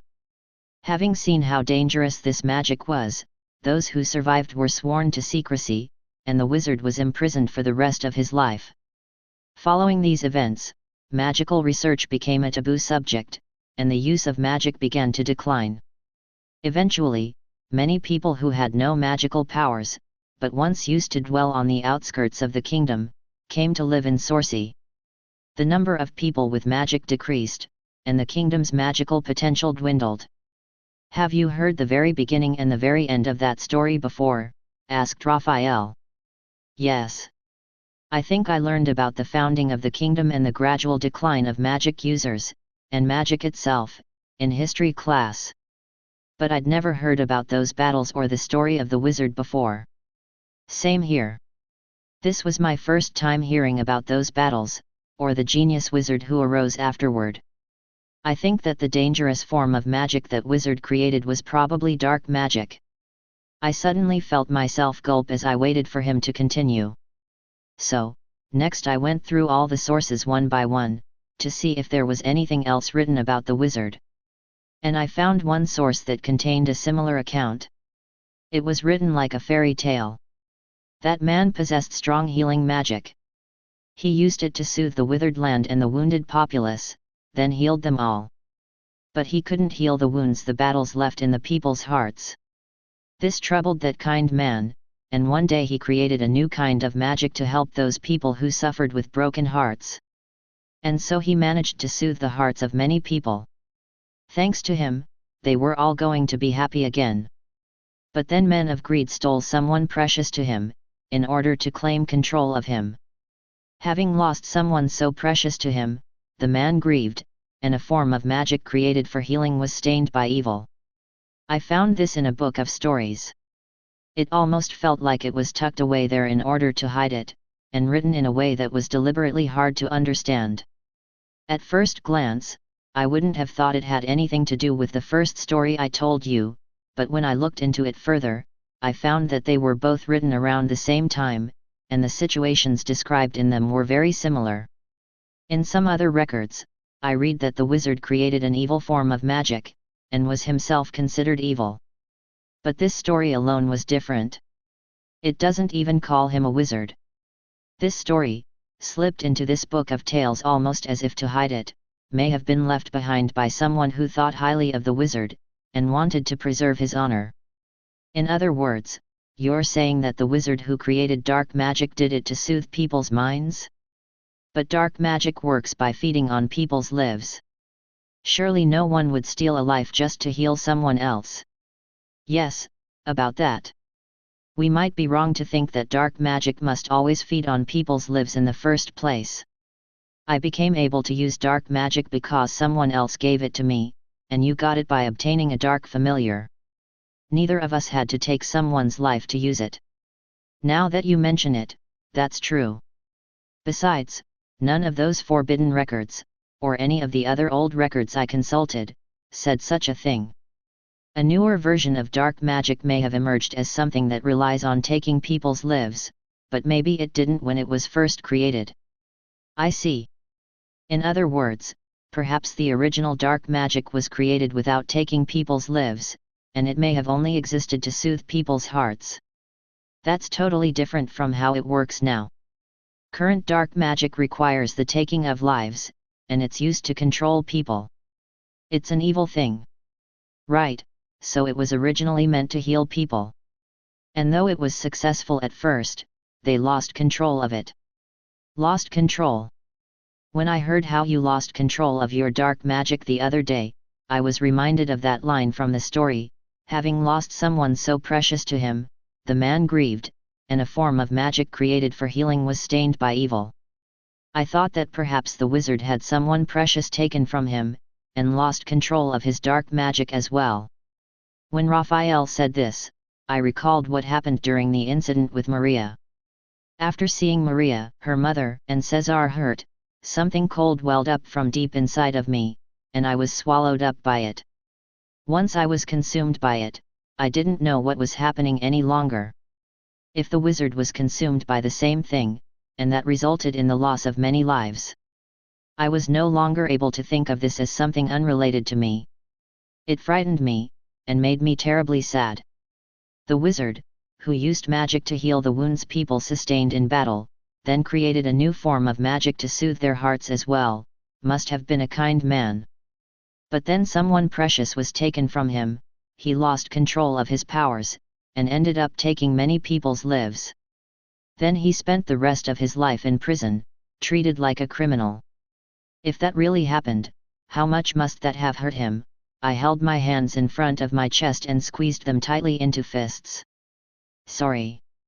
I didn't mean to upset you, said Raphael, noting my expression. Then he added, I just wanted to tell you that I think it might have been feelings of anger that caused you to lose control of your dark magic, in other words, to be consumed by it. Feelings of anger? Now that you mention it, that did come up when I was discussing it with Miss Larna. Larna and Cyrus had said they thought that anger was probably the cause. When I heard that, I thought back to what happened when I used dark magic. I can remember feeling a powerful rage about what happened to my mother, and that's when I felt my consciousness start to turn strange. Then I remembered the story I read, and I started to think that dark magic is magnified by anger and perhaps sadness as well, but in any case by negative emotions. Whether or not you're an experienced user, there's always a chance that you'll lose control. I might lose control even with experience. I'd sort of assumed that, if I got better at using it, like a user of any other form of magic, I wouldn't keep losing control. Was I mistaken? Considering what happened with the wizard, the first person who ever used it, I think there's a high chance of that being the case. So I have to fear losing control for as long as I keep using dark magic? Then I'd rather not use it. I never want to feel that scared again. I guess you wouldn't. But look at it another way. When you use dark magic, try not to feel angry, and if you start to feel angry, stop using it. Just try not to use dark magic if you feel angry. If you follow these rules, I don't think you'll lose control again. Don't get angry, and stop using it if I do? Is that even possible? In fact, I think I only used dark magic in that moment because I was consumed by anger. At that point, would I really be capable of just containing my anger? Of course, it's easier said than done, said Raphael with a slightly troubled expression. The truth is, Katerina, I once tried to control you with dark magic, back at the academy. But it didn't work. Back then, you didn't have a shred of anger or envy in you. He said this so nonchalantly, but I was shocked. Really? But the other day, I was so angry, I really thought the darkness would swallow me up. I totally do get angry. The thing about that is, you only got angry because you thought Maria and Prince Cesar were going to be harmed, right? Yes, I suppose so. I wasn't about to forget the anger that welled up inside of me at that moment. You never used to get angry back at the academy, even when people were prepared to denounce you. But when the people you care about get hurt, you get angry. You don't feel anger for your own sake, but for the sake of others. That's why you only just recently felt the kind of anger that would allow the darkness to consume you. Now that Raphael had reminded me of it, though I could remember feeling frightened and wondering what I should do when I was framed at the academy, and was about to be denounced, I didn't feel anger well up inside of me. After all, I was the only one in danger then, and I believed that the people I cared about would be okay. I didn't know what anger meant. But after learning the horrors that Raphael endured, and when Keith was kidnapped and hurt, and when people tried to hurt Maria, I had an intense feeling of anger. Now that this feeling had awakened in me, I didn't think it would ever disappear. In fact, I still hadn't forgiven the dark magic gang for hurting the people I cared about. Yet, I can't forgive anyone who hurts the people I care about. So I can't ever forgive that dark magic gang. If they try and do something to someone I care about again, I think I'll get really angry again. I knew that, in order to avoid being swallowed up by dark magic, I mustn't get angry. But if I again found myself in a situation like that one, I wasn't confident that I'd be able to keep my cool. That's just who you are, Katarina. And I don't think it's easy for anyone to suppress their anger. But if you only ever get so angry for other people's sake, don't you think you might be able to return to your senses by thinking about them? Thinking about them. If you keep on allowing yourself to be consumed by the darkness, and keep losing control, then you might end up doing even more harm to the people you're trying to protect. During this last incident, if you hadn't regained your senses, then Maria, the very person you'd just saved, would have come to even greater harm. When I heard this, I reacted with a sharp intake of breath. Sweet Maria! If I'd just allowed the darkness to swallow me up, how much would I have hurt her? I hadn't really thought about it before. Next time you get carried away in your anger again, and start to use dark magic, you have to remember the people you care about, right away, said Raphael. Consider that, if you give in to anger and lose control of your magic, you may hurt the very people you're trying to protect. Ah! Raphael's words had reminded me of something Larna had said to me. That's right, I went through this same debriefing with Larna. How did I forget about that? What's the matter? Nothing. I just remembered that Miss Larna said something similar to me. I see. So Miss Larna thought the same thing. There was something slightly conflicted about Raphael's expression, but he was smiling. In other words, I just need to think about the people I care about when I use dark magic, and I'll be fine. Having decided to make sure I didn't hurt anyone, having decided to protect everyone with my magic, I was starting to feel a bit more optimistic about it. I nodded firmly, as if to convince myself. Raphael observed me with that same gentle look in his eyes. Now, to return to the topic I originally meant to talk about, the hypothesis I came up with after reading the Forbidden Records was ultimately this: just like you said, dark magic was originally created to help people, and wasn't meant to be evil, but rather a gentle form of magic, meant to heal people.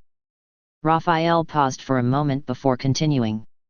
I've always felt like there was something different about the dark magic you use in our lessons, compared to the murky kind of magic I used to use. There's something gentle about it. Then when I read that tale in the Forbidden Records, I started to think that your dark magic isn't evil at all. It's the same gentle, healing magic that it was originally created to be. A gentle kind of magic, I murmured, then frowned slightly. In other words, I just wanted to tell you that you're okay, Katarina. But it ended up taking a long time to say. Sorry. Raphael then patted me on the head. Though I'd thought only minutes earlier that I never wanted to use dark magic again, thanks to Raphael's kind words, I felt I could keep trying to make it work, simple though I was. After I received a few more pats on the head from Raphael, we had our usual dark magic lesson. By the time the lesson was over, my fears and worries, which were so great at the beginning, were much smaller. Having reached the end of my morning at work, I parted ways with Raphael, who said he had another job after this one, and headed to the cafeteria, only to bump into Mr. Hart as I rounded a corner. Ah, Miss Clays. Have you finished your training for today? Yes, I've just finished and I'm on my way to the cafeteria. Are you on your way to lunch as well? No, I thought I'd go and submit some documents to the Magic and Magical Powers Research Department, said Mr. Hart, his voice sounding a little nervous to me.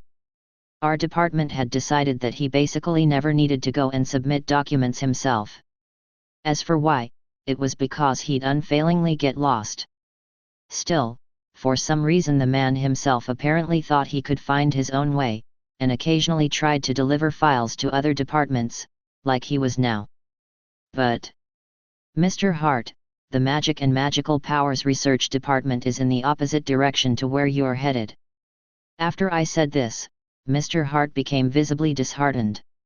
He looked like a little kid who'd failed an errand, and I started to feel sorry for him. "I'll go there with you," I said. No, I couldn't possibly impose on one of my junior colleagues like that. "I'll just go back to our department and ask someone else, maybe Guy," he said. He was about to head off in the wrong direction again.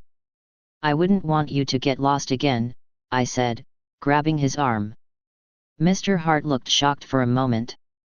"Sorry," he said after regaining his usual expression. "Please lead the way." I guess he really had deluded himself into thinking he could find his own way. As I advanced down the corridor with a firm grip on Mr. Hart's arm, it occurred to me that I wanted to report what I'd just discussed with Raphael. Since Raphael had spoken about what he'd read in Forbidden Records, I couldn't tell Mr. Hart exactly what he'd said.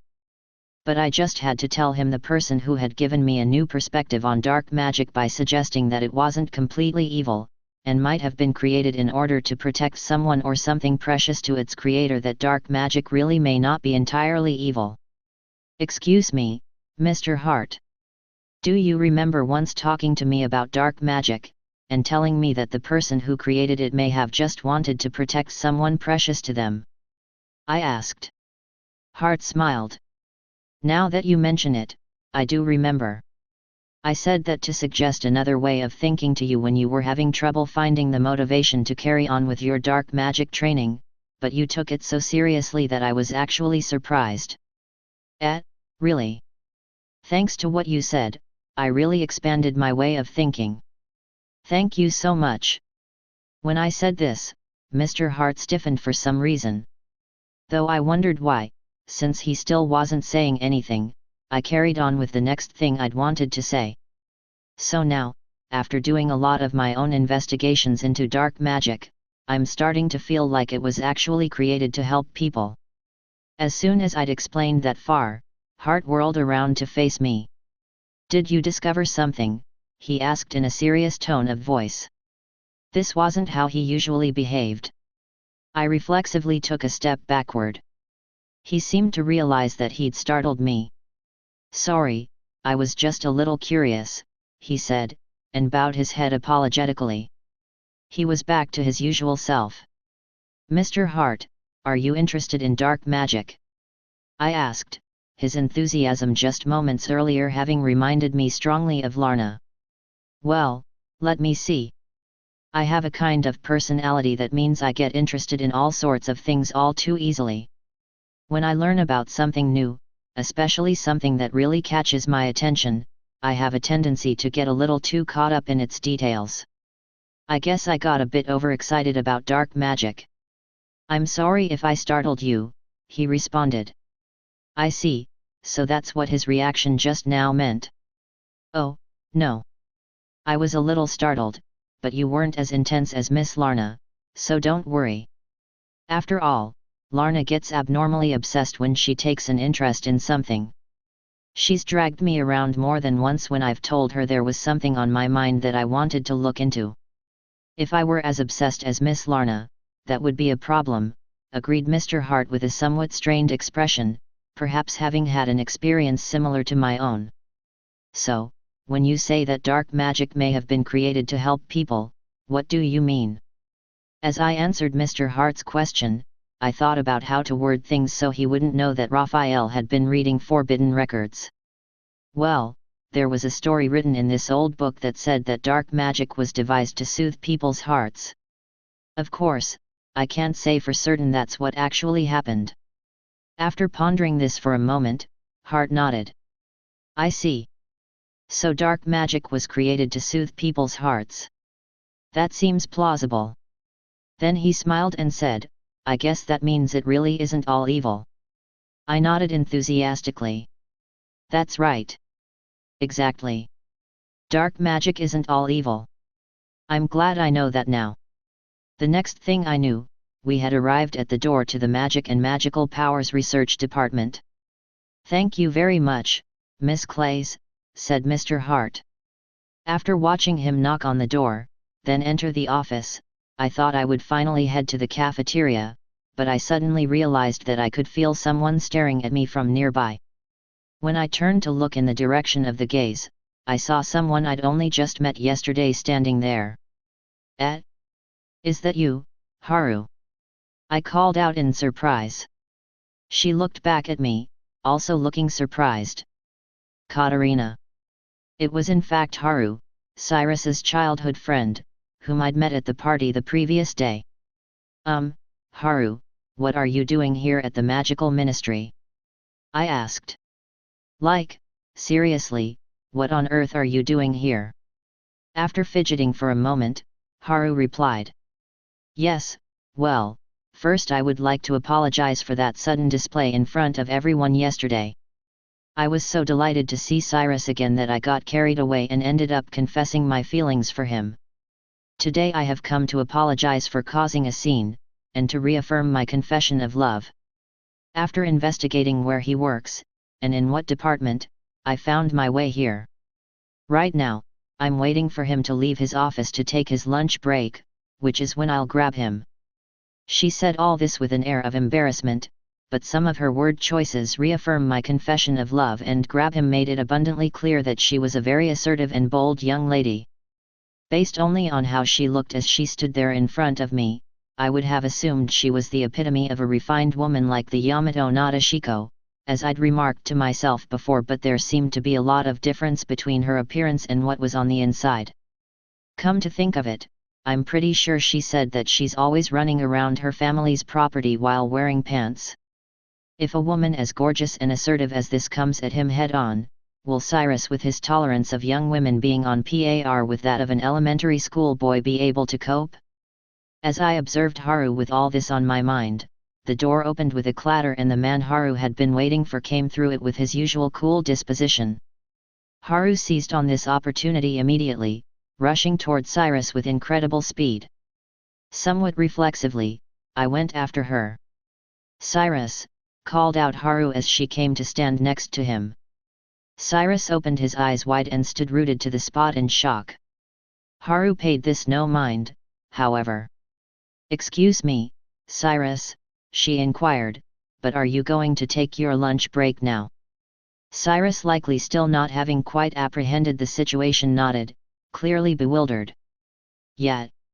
Without missing a beat, Haru stepped closer to Cyrus and said, "In that case, how would you like to have lunch with me? I made us both these packed lunches." Cyrus, swept up by the momentum of these events, simply nodded. "Yeah, sure." Haru smiled. Hooray! This was a lovely scene, like something out of a shoujo manga, and I couldn't help but smile, but since I knew how Cyrus felt about Maria, I also felt conflicted. Cyrus, are you really going to give up on Maria and marry Haru instead?" I thought as I stared at Cyrus. He apparently noticed my gaze, and looked startled at first, but then he seemed to regain the use of his faculties. Sorry. I know I said yes, but I got caught up in the moment. The thing is, I've actually already promised one of my subordinates that I'll have lunch with her." No sooner had Cyrus finished saying this than Maria walked out of the same door. "Mr. Cyrus, see you in the cafeteria for," Maria started to say, but then she noticed Haru. "Did we not meet yesterday?"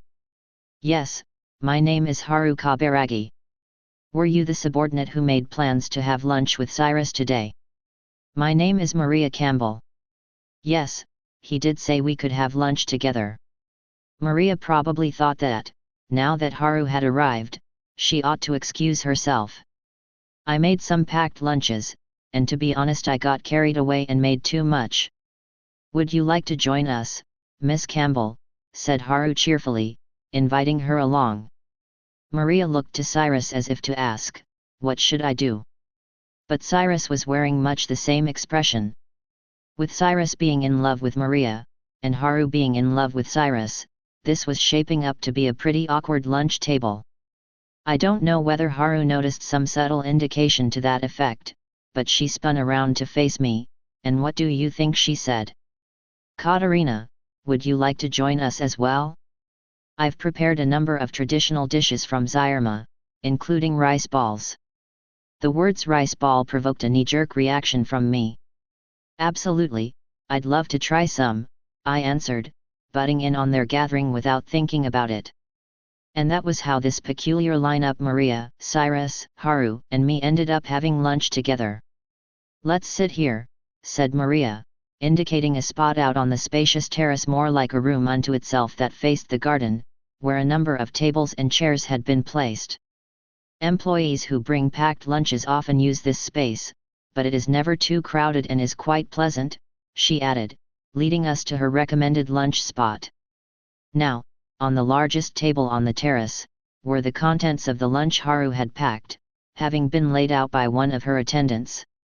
When I saw what was inside the lunch boxes, I was so delighted that I thought I might start drooling. It was quite literally a more extravagant version of the bento boxes I used to eat during my past life in Japan. There were generous helpings of all kinds of Japanese foodstuffs, like rice balls, pickles, omelets, stewed vegetables, and a salad made from mustard greens, and some grilled fish fillets. On top of that, there were some Japanese-style sweets laid out on the side, as if to say, enjoy these sweets after your meal. This was the most excited I'd been in a while. The tricky relationship dynamics between Cyrus, Maria, and Haru vanished into the farthest reaches of my mind with a poof. "What is this, a stew?" "Yes, this is a dish eaten often in our land. Simmered chicken and root vegetables." "Simmered chicken and root vegetables. It's delicious." Not only could I remember hearing about that dish in my past life, I could remember having eaten it. How nostalgic! How yummy! "And what is this dish called?" "This is a fish called salmon, grilled after being flavored with an ingredient called miso." "Ooh, grilled miso salmon. Wait, you have miso? Do you have miso soup too? You are aware of miso? I'm delighted to hear that. I have prepared some miso soup as well. Would you like some?" "Yes, please. I can't believe it, they even have miso. No matter where I looked in Sourcey, I could never find it, and now it's right here in front of me. Here you go." The miso soup, poured from what looked like a thermos into a bowl, was lovely and warm. Now to taste it. As I sipped the first miso soup I'd tasted since my past life, a most nostalgic flavor seemed to permeate my body. I was so moved that I actually trembled. "It's really, really delicious," I said, speaking from the bottom of my heart as I gulped down the miso soup. As Zyrma cuisine is quite different from what is eaten in Sourcey, I was worried that it might not be to your liking.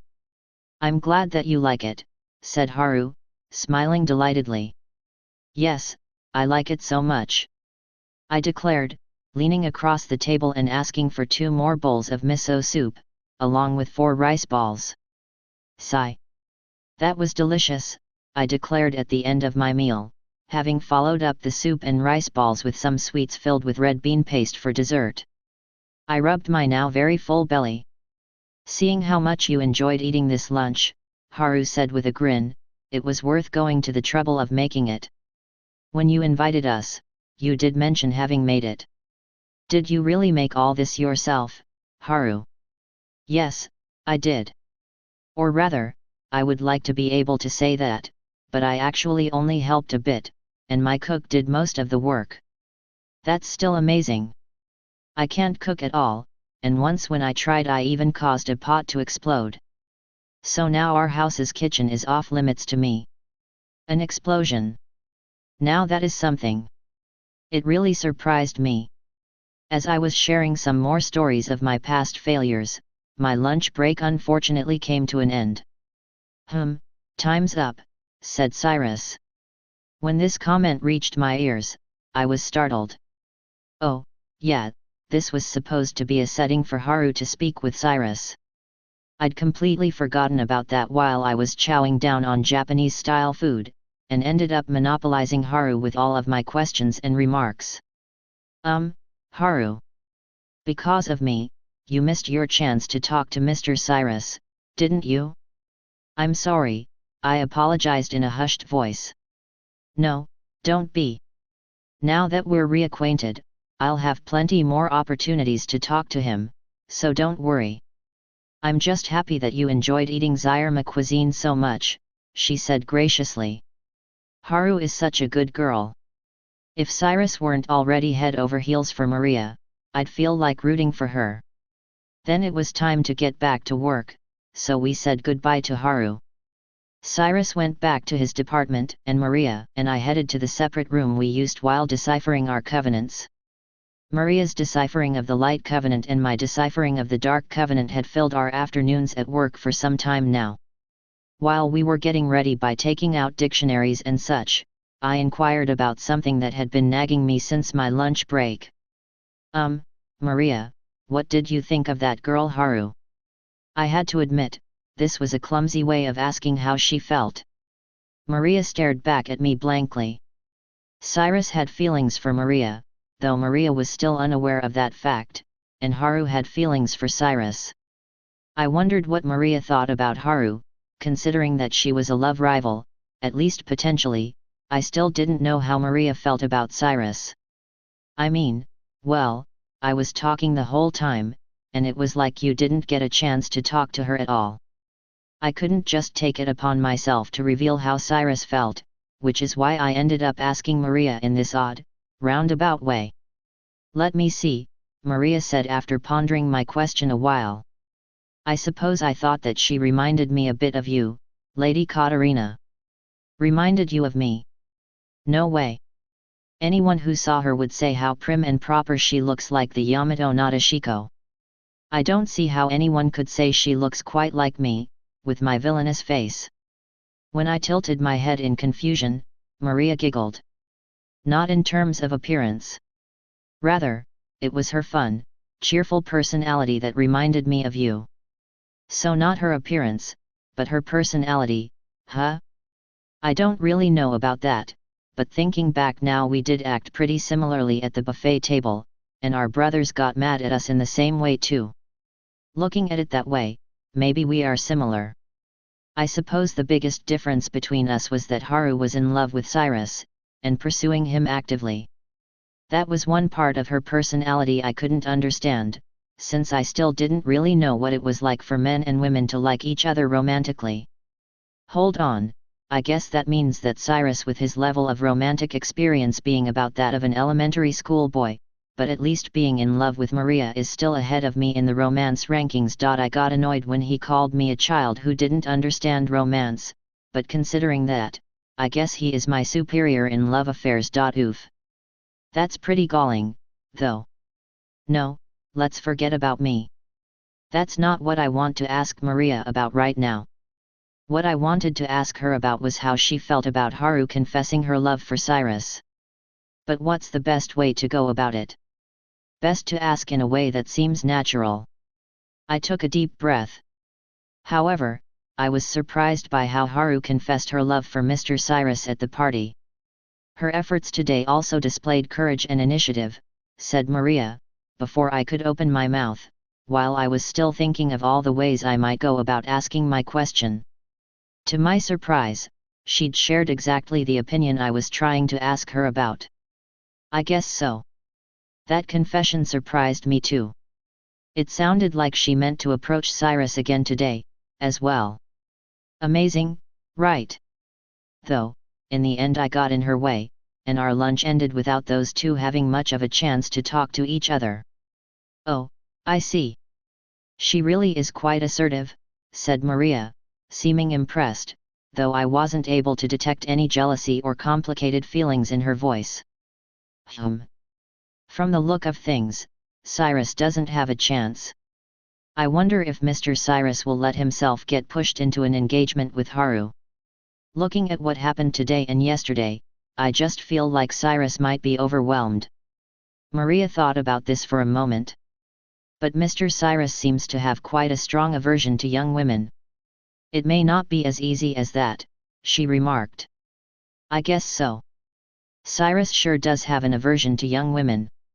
Nowadays, he's just barely able to talk to Maria and me in private, but he still can't have a proper conversation with any other young women without going into professional mode. That hasn't changed. Back when Cyrus thought Haru was a boy, he'd had no trouble talking to her, but now that he knew she was a woman, I doubted they'd really be able to have a proper conversation. Considering that, even if Haru continued to actively pursue him, it seemed unlikely Cyrus would give way, that is, to give in to pressure and get engaged. But a thought had occurred to me, Detective Katarina Clays, when I first encountered Haru. Could it be that Haru was supposed to be a rival character on Cyrus's route in Fortune Lover 2? Based on the information I possessed right now, the villainous Katarina Clays was supposed to be the one standing between the protagonist and the new romanceable characters in Fortune Lover 2, having returned from exile for the sequel. Each of those routes was supposed to see a romance develop between the protagonist and a love interest after they had defeated Katarina together. But the way things were going with Cyrus, it didn't look like taking down Katarina would be enough to produce any results. At this rate, there's no way Cyrus could ever romance the protagonist, though, to be fair, in the game, it's supposed to be the protagonist who does the romancing. That thought had been on my mind when Haru, that beauty from a foreign land, suddenly appeared before me. Not only was she Cyrus's childhood friend, a wonderful position to be in, but in addition to that, she was already in love with him. There's no question, this has got to be a rival character who shows up to stop Cyrus from growing closer to the protagonist. Of that much I was certain. And that might well mean that an event from Cyrus's route was about to begin. This meant that I, the original villainess in the story, would have to take great care to avoid triggering any doom flags. After I pondered that for a while, it was time to get back to work, so Maria and I got to work deciphering our respective covenants. These tomes, which were written in an ancient script that was really difficult to understand, could each only be read by the person who formed the covenant with them. They were truly troublesome artifacts. In contrast to the brilliant Maria, who had already learned new spells from her covenant and put them into practice, I struggled to get past the warnings at the start of my covenant. Although, since the Dark Covenant was filled with peril, someone had felt obligated to include a lot of warnings. Until recently, while reading these long warnings, I'd thought, I know it's dangerous, I get it, now hurry up and tell me some spells already. But after my recent experience of losing control of my dark magic, I had a deeper understanding of why the warnings were there. Though dark magic itself was dangerous in the hands of an enemy, it was also very dangerous even for the user. That's why the Covenant kept saying stuff like, don't use it without a good reason, and make sure you have a solid grip on yourself before you use it. Maybe the person who wrote the Dark Covenant ended up in danger once too. However, the part filled with those long warnings finally ended, and I'd started to decipher some text about dark magic itself. Only, so far, it was only concerned with spells that I'd already learned in my lessons with Raphael. I already know that, I thought as I read it. If I manage to read a little further, I bet there'll be some new spells I've never seen before. But will those end up being good spells to know about? The wizard who originally created dark magic made it to soothe people's hearts. But, counter to his wishes, dark magic became something terrible and had to be forbidden. I felt like, if it was that first wizard who wrote this covenant, it would have good magic in it. But since the black orb who gave me the covenant had said nasty things like, I will cover this world in darkness, it felt like that wizard probably wasn't the covenant's author, but rather some wicked person who studied this forbidden art in secret. Even the tome itself gave me a kind of ominous feeling. While I was pondering these matters, a knock came at the door. We were occasionally visited by Larna, who was fascinated by the covenants, so I thought it was probably her. Come in, I called out. Excuse me, said someone in a stiff voice as he entered. It was Cyrus. Oh? We just said goodbye to him, what's he doing here? I'm sorry to bother you two while you're deciphering the covenants, but there's something I want you to hear, said Cyrus with a serious look on his face. He probably wants to talk about Haru, I thought, not taking him too seriously, but what he said next shocked me. Actually, I've received a report that many animals have descended upon a village on the outskirts of my family's territory, and have started to damage the crops. Animals damaging the crops? Ah, is that like what happened after we started work at the ministry, where we took our exams?" I asked, having just remembered. "That's right," said Cyrus with a slow nod. "Though this is a matter that would usually be dealt with by anyone who happened to be free, and it wouldn't be brought to the Magic and Magical Powers Research Department, this case resembles that situation you encountered so strongly that you've been specifically asked to participate. After being hired by the Ministry, and during the exams we took to decide what department we'd be placed in, we were given a task that was supposed to be easy: go and help some farmers out in the country whose crops are being wrecked by animals.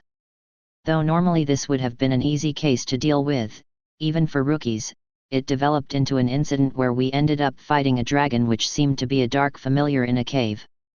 If this situation is anything like the one you encountered then, it will be extremely dangerous, so the higher UPS have requested that you head to the scene immediately," said Cyrus, furrowing his brow.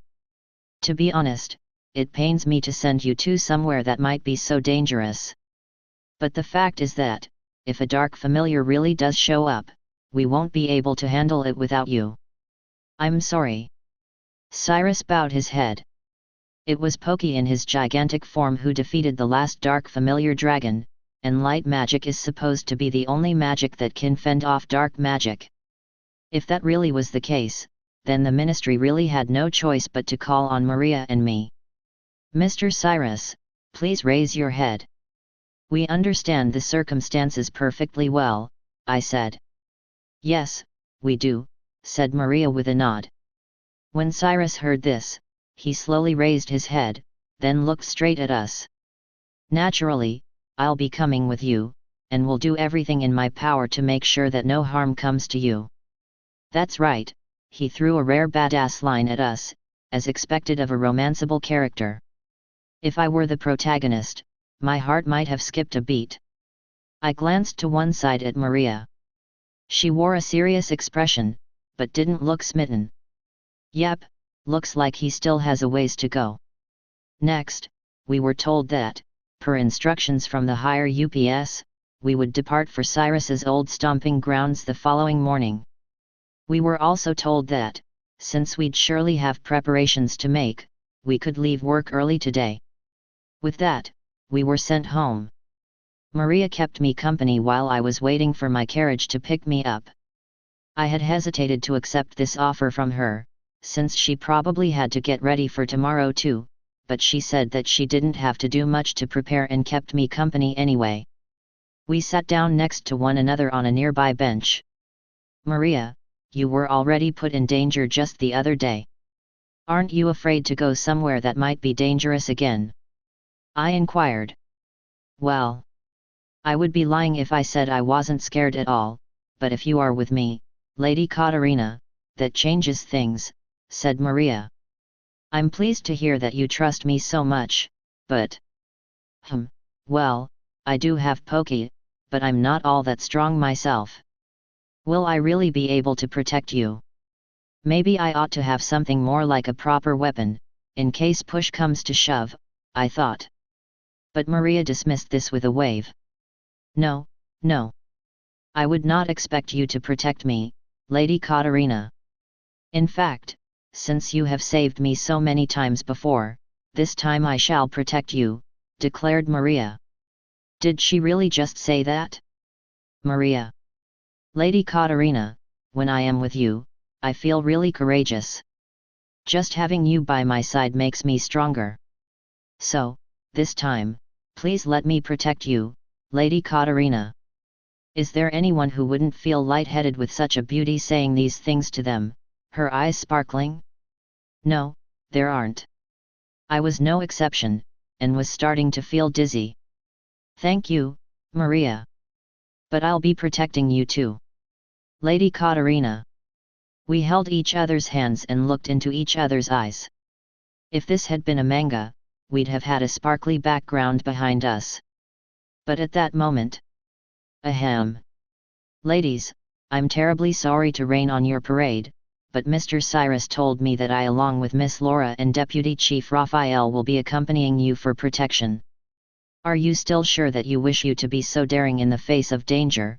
said Sora, with a look of exasperation. "Eh? Sora, you Laura, and Raphael are all coming with us. Cyrus did say that he was coming, but he hadn't said anything about the rest of our colleagues coming. I'd just assumed it would be me, Maria, and Cyrus going. Yet, well, there's no way they'd send along a couple of young ladies who were in peril just the other day without protection, right? So the magical ministry selected Miss Laura, our best fighter and someone who's tagged along before me, someone with a little dark magic of my own, and Deputy Chief Raphael who knows about dark magic and has pretty strong magic himself to come with you. Since dark magic is still a secret, and we can't have too many people knowing about it, I guess they just chose people who already know about it and happen to be strong for this lineup? But in that case, isn't Miss Larna going to be part of our team? If they're looking for people who know about dark magic and are strong, then it would seem like a good idea to have her on our team. In fact, when she heard about the dragon last time, Larna had even said, "I wish I'd seen it," and gotten very excited. I would have thought that, when she heard about this, she would have volunteered. Well, Miss Larna was the first person to volunteer, but apparently the higher UPS decided that, since she tends to get a bit too excited when she encounters magic that interests her and loses her head, she wasn't suitable for bodyguard duties. They turned her down. They said that, in light of Miss Larna's temperament, Deputy Chief Raphael would be more suitable. When I heard Sora's reply, an image of Larna, eyes shining at the sight of dark magic, rose up in the back of my mind. Yet, when she gets like that, she isn't really a good fit for bodyguard work. The higher UPS actually know what they're talking about. So, as you can see, you'll be very well protected. Please try not to do anything reckless, said Sora, delivering this entreaty with an expression befitting a big brother. All right, Maria, and I said in unison. We had no choice but to agree. Sora proceeded to issue us a number of other warnings, including the order that we were under no circumstances to run off on our own. To my surprise, he added that Raphael had told him to tell us all that before we left. In other words, just when I thought that Sora was acting like a big brother, though, in the first place, he really was older than me, it turned out that someone who really fit that role was behind it all. Raphael really did understand us all so well. While we were listening to all these warnings, my carriage arrived to pick me up. Okay, see you tomorrow, then, I said as I left Maria and Sora behind and set off on my way home. Once I got back to my family's manor, I told them that I'd be going away for work starting tomorrow. But, since I didn't want them to worry, I didn't mention that dark magic may be involved. With Anne's help, I got ready for my trip. I'd already been on 3 journeys as part of my work at the ministry so far, so I was starting to get used to packing. Because she was worried about me going so far away so recently after an incident, I explained to her that since Maria was always with me on these excursions, I felt plenty safe. I had to have the same discussion with Keith, when he came home from work later. I can't believe you're going so far away so soon after getting caught up in that incident, he fretted. Just like Anne, he was terribly worried, but I explained that I was confident that our bodyguards would keep us safe. When he heard who made up our team of bodyguards, Keith also seemed reassured. Even so, under no circumstances are you to run off on your own, he admonished me. It was exactly the same warning Sora had given me just before I went home. Looks like everyone has pretty much the same opinion of me. Incidentally, Mother's entirely predictable response was the same as ever. Don't do anything silly, she commanded. When I went to report the news to Father, who I knew loved his daughter madly, it turned out that he'd already heard all about it directly from the ministry. In the first place, the ministry sent word to me that they couldn't settle this matter without you, and that, though it might be dangerous, they promised to bring you back safely. They even got the palace's endorsement before bringing it to my attention, said Father. But, though he said this in his normal tone of voice, he seemed to goggle at me, and I thought he must be a bit angry. Father. Honestly, what on earth is wrong with the magical ministry, sending my darling daughter into one dangerous situation after another, and even getting the palace involved, so I can't refuse. They're a bunch of incompetents. His voice was too low, so I didn't quite catch whatever he just said. Was he talking to himself? Father. Ah, Katarina. Sorry about that. I just let out a little of the frustration I've been storing up. Ah, well, you are always busy, Father. You must get tired. That's right. You really are so sweet and honest, Katarina. Here his voice dropped to a low mumble. Okay. I'll send some of our own guards with you on this mission too. Father loved his daughter as madly as ever. I didn't quite catch the last thing he said. Was he talking to himself again? Perhaps Father is more fatigued than I thought? Father, you seem tired and I still have preparations to make, so please excuse me, I said, not wanting to detain my busy father for any longer. Katarina, really, be careful, said Father with a serious look in his eyes. I stood up straight and replied, yes, Father. And so, having received similar warnings from my whole family, I finished getting ready for the journey. Then, to ensure I was really ready for the next day, I went to bed early.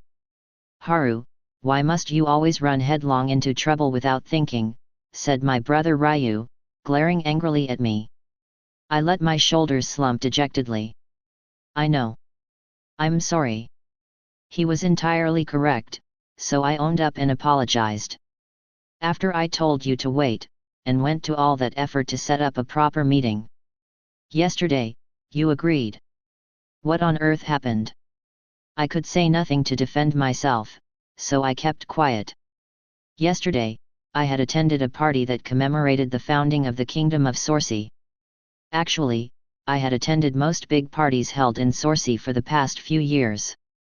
This was because there was someone I hoped to see there. I was born and raised in a country called Zyrma, which bordered Sorcy, where I was presently staying in rented lodgings.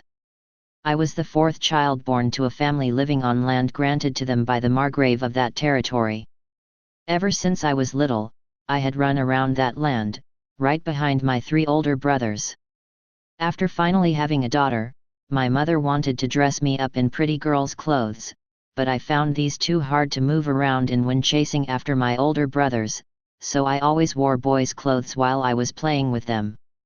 In particular, I clung to Reijou, who was the closest to me in age. We also did things like training in sword fighting together, so quite a lot of people saw us as a pair of boys. It was back in those days that my father first took me and my brother Reijou to visit a territory in the neighboring country of Sorcy. At that time, we were obsessed with swords and martial arts, so my father said he would take us to this territory that was known for having many people trained in those skills. And it was there that I met Cyrus. Cyrus, who was about the same age as my brother Reijou, was just as obsessed with swords and martial arts as we were, so we immediately became friends. He ran around the fields with us, and we learned sword fighting and martial arts with him in his family's training grounds. Cyrus became such good friends with my brothers and me that we would often go there to play with him after that, whenever my father had business across the border. Each time we saw him, Cyrus had grown steadily stronger. He was so strong that he could beat adults many times his own size. When I saw how strong Cyrus was, I sincerely thought he was so cool. And I felt a flutter in my heart that I had never felt before. However, since up until that point I'd only ever played with my older brothers, or boys like them, I passed my days without ever understanding what that feeling meant. One day, Cyrus turned 15 and went to study at the Academy of Magic, which all citizens of Sorcy with magical powers were required to attend. Studies at the academy lasted 2 years and all students were required to live there in dormitories, so I went to see Cyrus off when he left his home territory. After that, it occurred to me to give some attention to things besides swords and martial arts. I even decided to participate in social activities with girls, like my mother was always telling me I should. Only, as I had kind of neglected my training in the manners expected of a lady till then, to be blunt, I'd always run away. This was effectively the start of my training. Just under a year after that, my mother and teachers announced that I had passed their tests.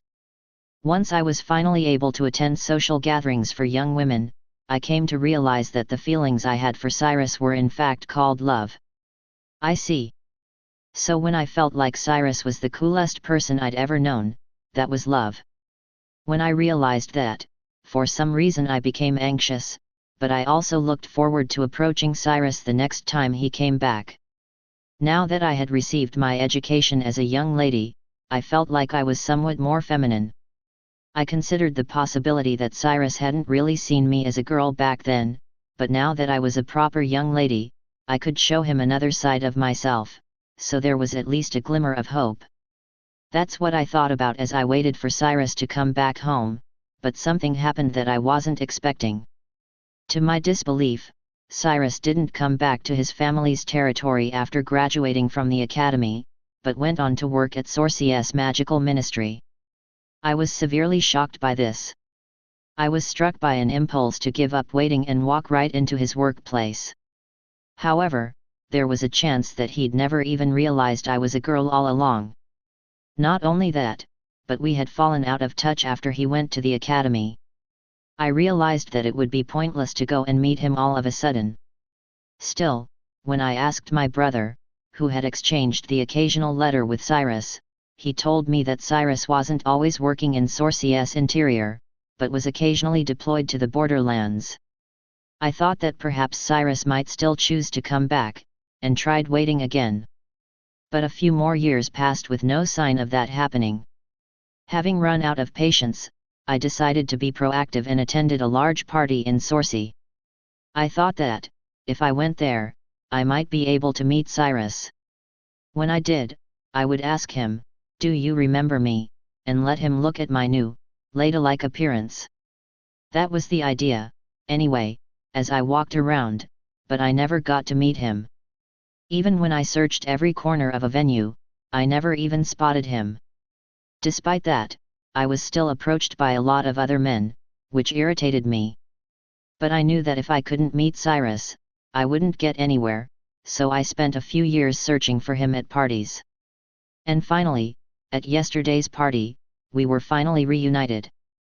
Since my longing to meet him had built up over the years, when I finally saw him I exploded with joy, suddenly confessed my love for him, and told him I wanted him to make me his bride. This left my brother dumbfounded, before he escorted me right back to our lodgings. After coming back, I'd cooled down a little and was able to reflect that I had in fact gone overboard. When Reijou had promised that he'd contact Cyrus to set up a meeting, but warned to behave myself until then, I'd nodded obediently. Yes, yesterday I did indeed agree to wait, but when I awoke this morning the joy of being reunited with Cyrus came pouring out of me again. When I remembered how happy I was to hear Cyrus say my name, and he finally recognized me, my body moved all by itself. The next thing I knew, I'd made packed lunches and had forced my way into Cyrus's workplace. My brother's words from yesterday had sailed far from my mind. Though I knew that I had my head in the clouds, and had done something unacceptable, thanks to that lady named Katerina who I'd met at the party at the end of the day, I still had a fun time. I hardly got to speak to Cyrus at all, but it was fun telling Katerina all about the food of Zyrma, and I was so happy to see Cyrus and his colleagues enjoy the food as well. I got home in high spirits, only to discover that my brother knew all about my excursion. Apparently a servant had reported me. And so my brother hit the roof and started lecturing me. Though I know what he was saying was completely right and I made an admirable attempt to listen, halfway through his lecture I remembered how cool Cyrus was that day, started smiling in spite of myself, and making my brother even angrier. I may need to exercise some restraint, I thought to myself, but the feeling that I couldn't wait to see Cyrus again wouldn't go away.